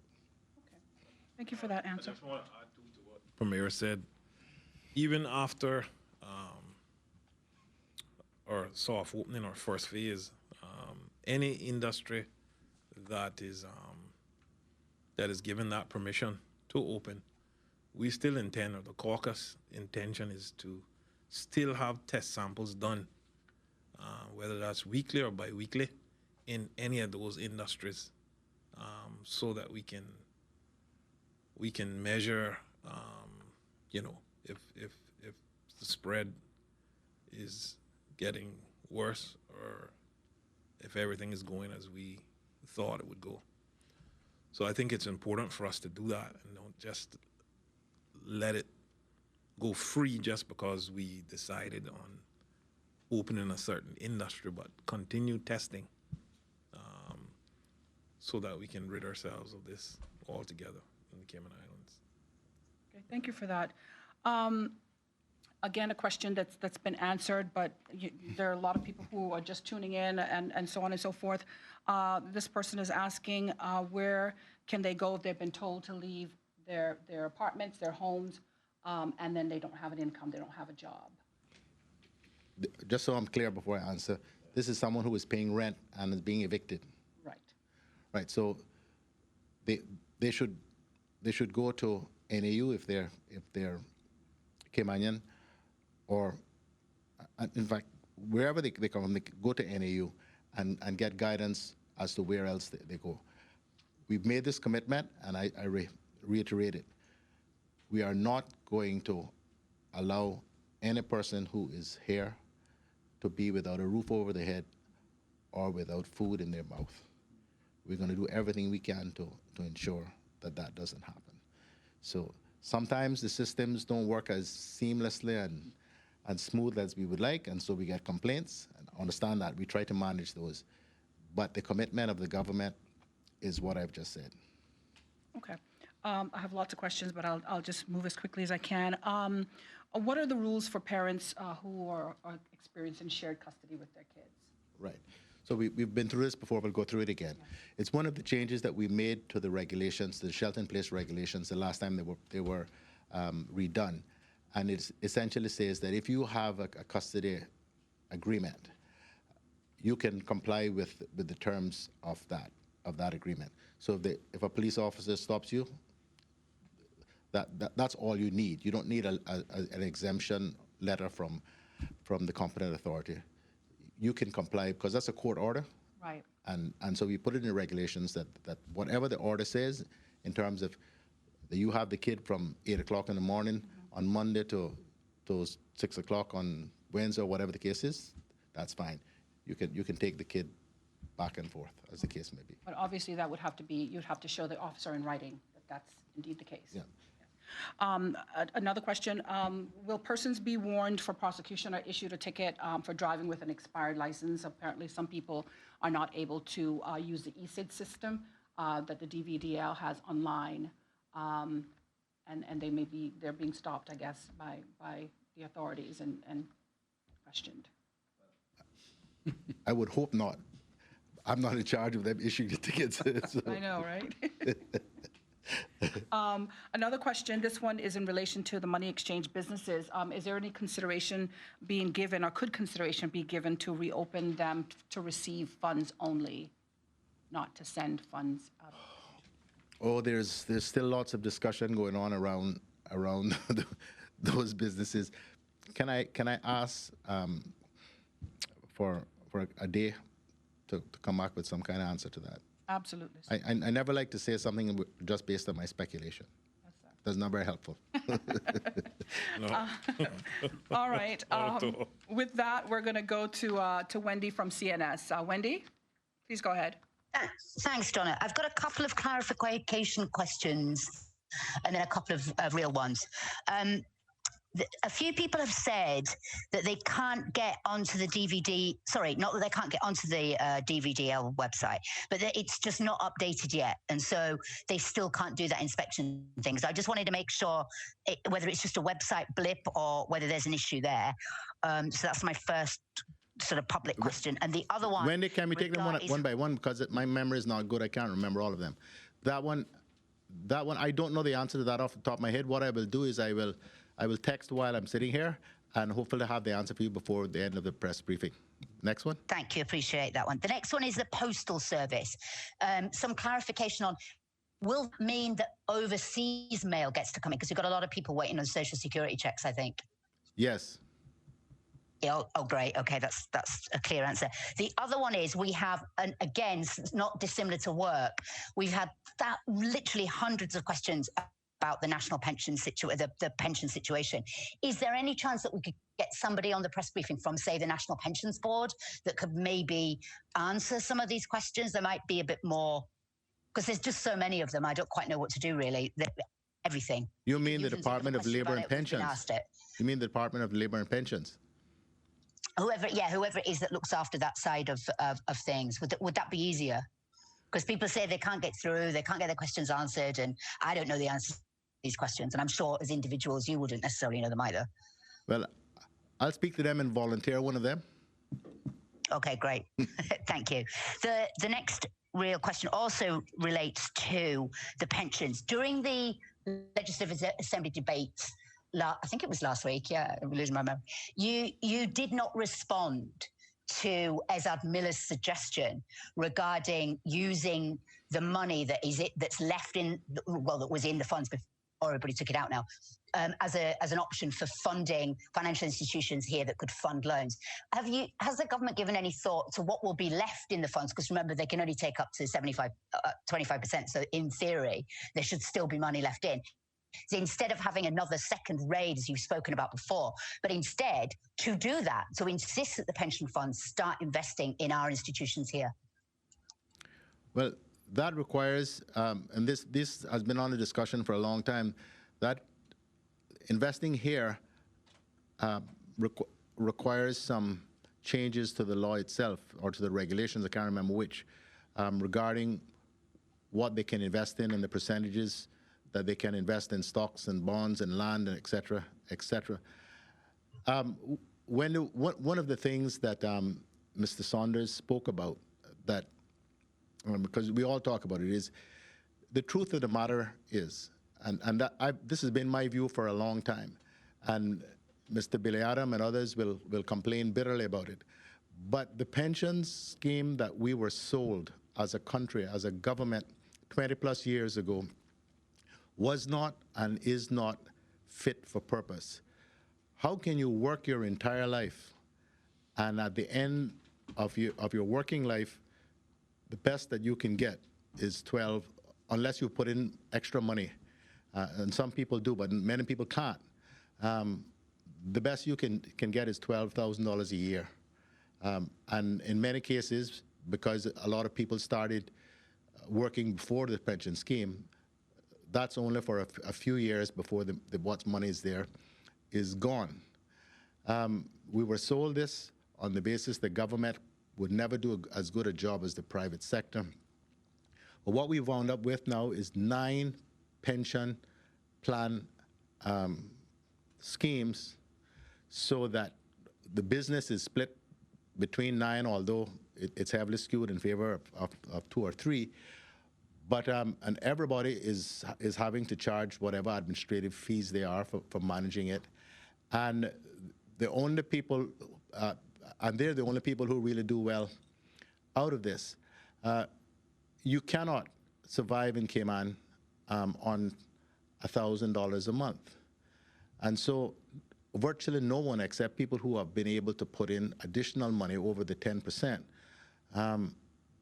is able to live, or even come close to live, on what they get in terms of a pension.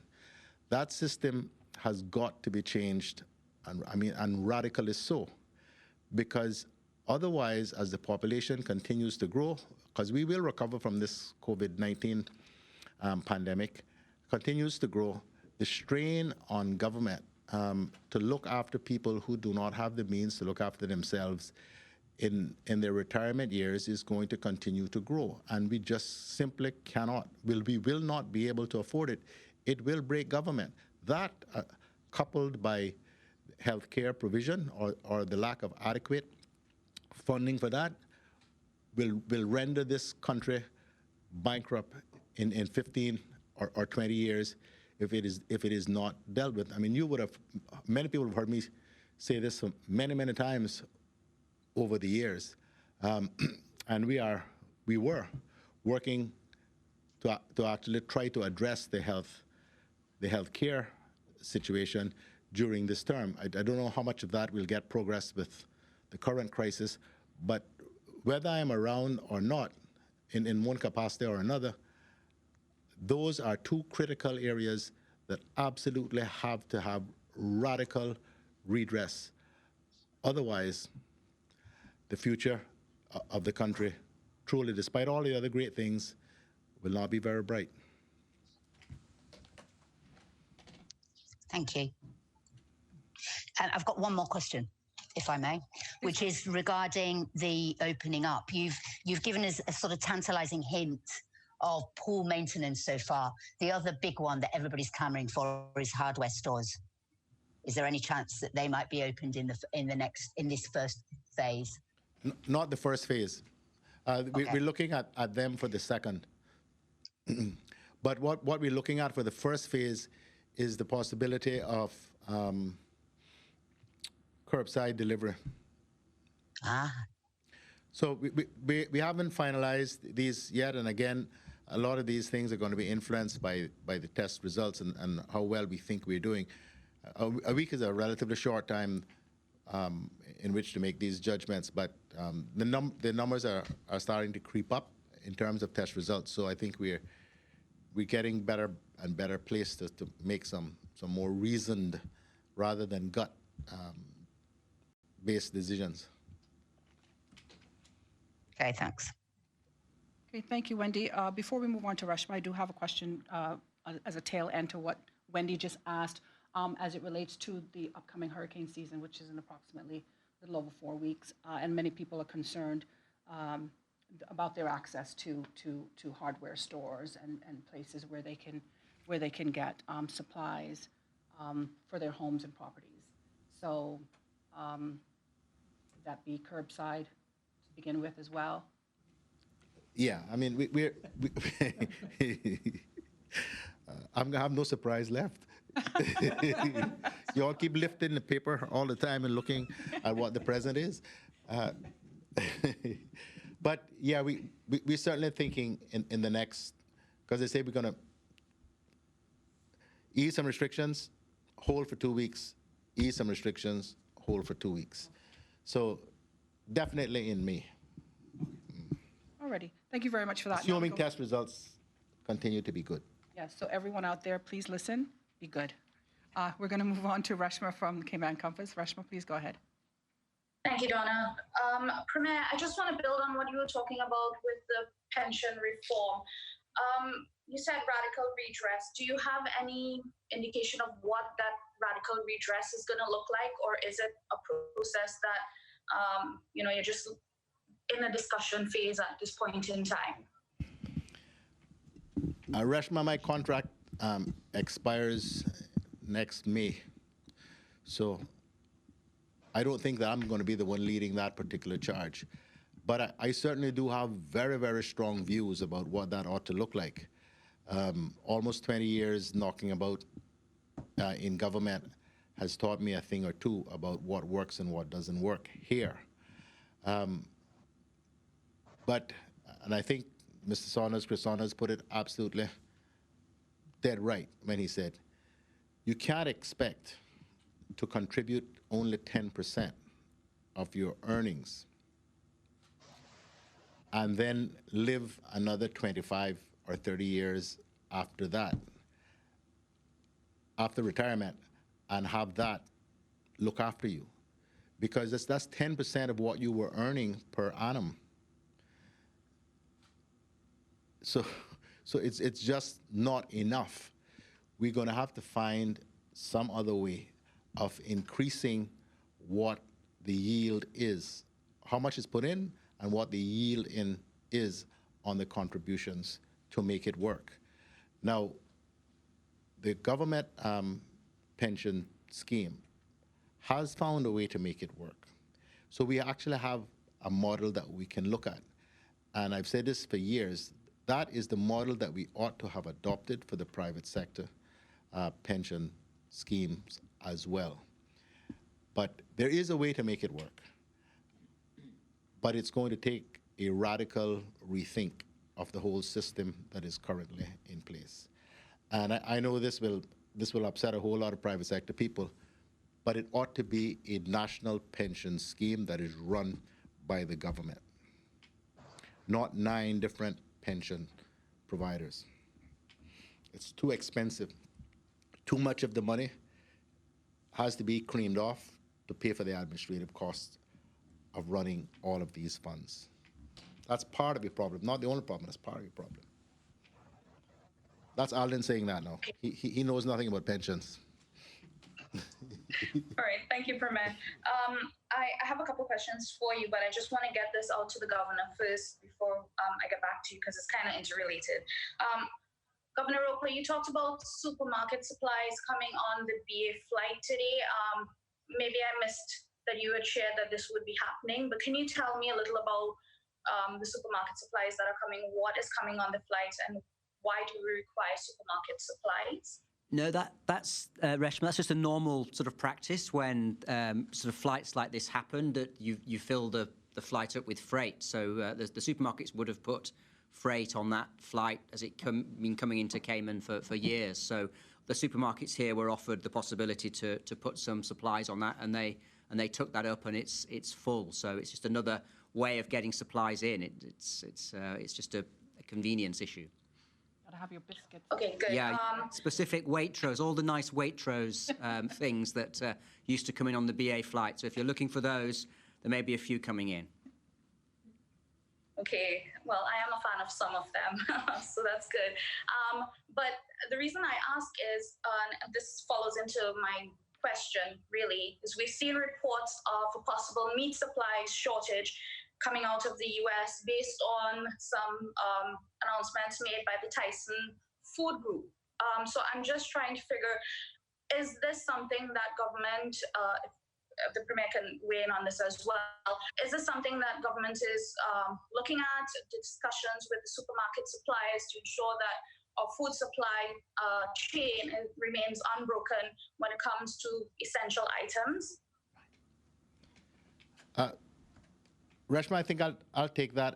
I had a very helpful discussion with Woody Foster this morning about the issues. I think everybody's been seeing on international TV that they're having some significant issues, and I think I talked about it yesterday, in the U.S. with the closure of a number of meat processing plants. I think the critical issue is about the proteins, as they call them, the meats. And it is not because there aren't enough of cattle or livestock or whatever it is, or chickens or whatever available. It is that the staff at a number of the food processing plants, the big ones, I think it was 6 of them, have come down with COVID-19 and essentially shut the places down. So there is to use Woody's words, there is a tightening of supply, but they think they are fine for the next little while. They have actually moved both the supermarkets and Progressive to actually freezing stock so that they can, because they don't usually freeze very much anymore, it's super chilled, so they can bring in more stock while it's available. He said that their suppliers, because they are such good customers, have assured them of consistent supply for the next little while. But you can only provide supply if you've gotten it. So it is a concern, not critical at this point, but it is a concern. We talked briefly, and I'm going to have some discussions with my Minister of Agriculture about the possibility of sourcing proteins elsewhere as South and Central America. Now that is much more complicated than you might think. And I think that some of the bureaucracy which is normally involved in being able to do this on our end is going to have to be swept aside if that becomes necessary. It is much easier to source other things which aren't subject to quite the the degree of quality control, if I may put it that way, as essentially raw meats. The very, very strict rules about handling and processing of raw meats. But things in a can and vegetables and that sort of thing, much less so. But generally, the word from Woody, and I think he was able to speak for all of the supermarket groups, because he said they're in constant communication, is that for the time being, we're okay. Okay, great. Thank you for that. This one is, I'm just going to go back to the governor quickly. I know you had said that you would provide us with an update as soon as information comes to hand, but the questions are still coming about the Nicaragua flight that was canceled last week, if there's been any progress in terms of negotiating a way forward for residents to return there, nationals to return there, as well as any possibility of opening up a gateway to Colombia as well for our Latin American residents. Yeah, certainly, recognise the understandable distress for all the people who were booked on those flights. We have restarted a dialogue again with the Nicaraguan authorities, and we will keep working to get the right outcome on that. There has also been talk of a flight to Colombia, and I think I did mention that a day or two ago. So again, there's nothing I can announce firm today, but just to reassure people that discussions are going on behind the scenes on both those. Okay, great. Thank you. I'll give way to my colleagues. Okay, Reshma, thank you very much. I do have one question before I move on to Felicia and Ralph. It relates to the local fishermen and being able to supply, fish and seafood on a whole, since we're on the subject of food. Soon come. Soon come. Okay, thank you very much for that short and nice answer. Okay, we're going to go to Felicia from Radio Cayman. Felicia, please go ahead. Hi, good afternoon. I just have a quick question for the Premier. People who have multiple pension accounts, are they able to withdraw from each, or are they restricted to just withdrawing from one? I think on construction, looking at the legislation, these are people who are not working for a statutory authority and not withdrawing, or government-owned company that are not withdrawing from accounts that were established while they were working there. Just make that distinction at the start. Rather complex, but that's how it is. But yes, with respect, if you were working in the private sector, I always like to work best with examples because I understand best that way, and I think most people do. If you were working at 3 or 4 different places in the private sector, and one had an account at Silver Thatch, one had an account at Chamber, and one had it somewhere else, but you kept moving around, so you would have established 3 accounts over your working life there. Yes, you would be able to access each one. Okay, all right, thank you so much. That's all my questions. Okay, Felicia, thank you very much. We'll go to Ralph now at Caymanian Times. Hey, good afternoon, members of the panel, and Governor, thank you for providing those numbers. I'll make it brief. Most of my colleagues have asked most of the questions, and this question is for the Premier. In regards to phase 1, as been mentioned, can you just speak to the curfew times that may be eased or may not be eased? I don't think there'll be any changes to the hard curfew during the first phase. We haven't settled any of these things because obviously Cabinet and the Governor and the Commissioner are all involved in these things. So what I say are really only expressions of hope on my part. Thank you very much. Okay, we have no further questions rather from members of the press. I think we've come to the end of our press briefing, unless you have some final words. No, everybody's good? We'll be back tomorrow, same time, same place. All right, thank you. God willing. Thank you very much for that. Premier, before we go, a reminder to go online to gov.ky/coronavirus or eservices.gov.ky. Also, thank you to everyone, as always, for making today's press briefing possible, to our panel, and of course, you, the listening and viewing public. We invite you to join us again tomorrow. Coming up immediately after this, we'll take a look at today's regional and world coronavirus statistics, immediately followed by a message from the Ministers Association. We'll see you back here again tomorrow.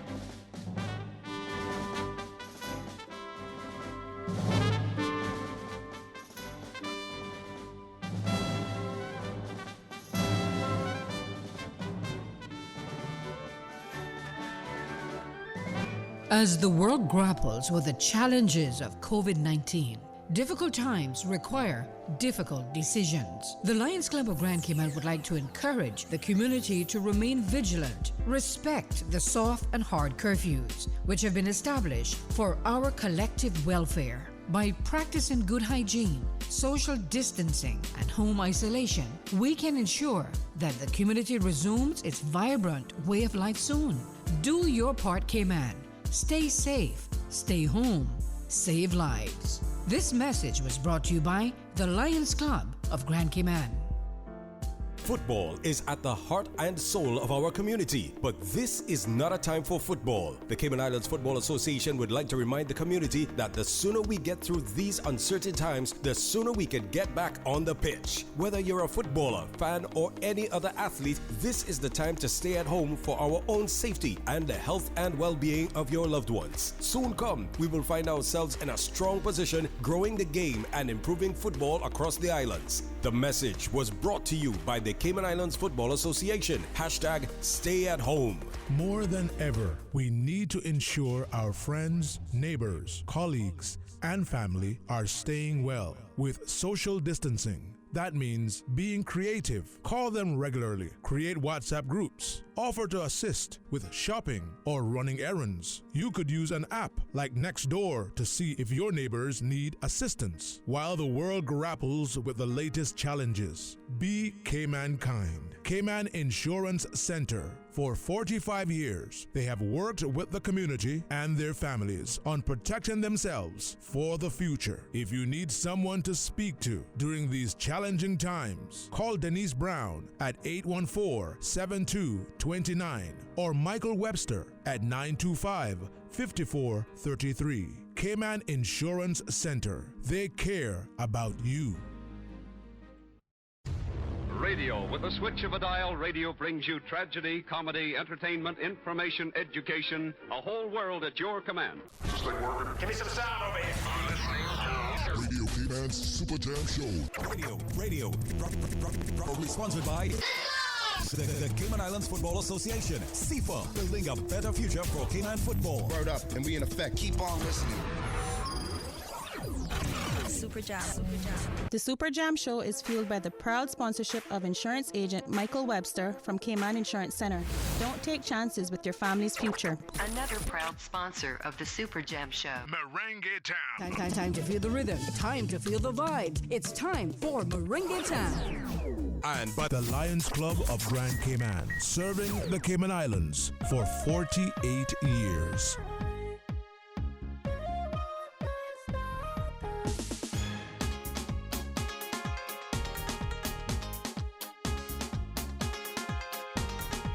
Everybody saying they want to be a Caymanian cause the money flowing.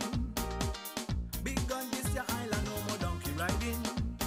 It's limousine, Escalade, they driving, living in mansion. Right next to the ocean, do you remember the Roman Empire? Filled with riches, everyone's desire. And yes, it lasted so long. But now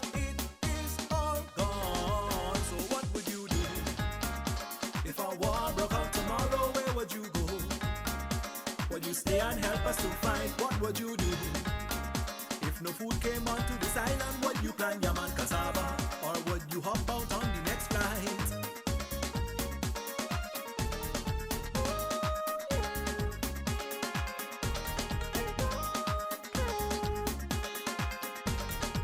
Well, I used to have a female foreigner friend, but since she gets status, she ain't want to see me again when she passed me by. Walking down the street, she cut in her eye. And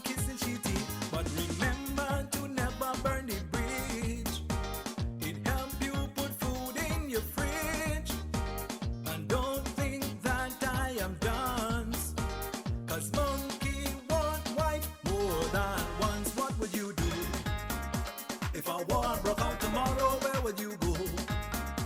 Would you stay and help us to fight? What would you do? If no food came onto this island, would you plant yam and cassava? Or would you hop out on the next flight?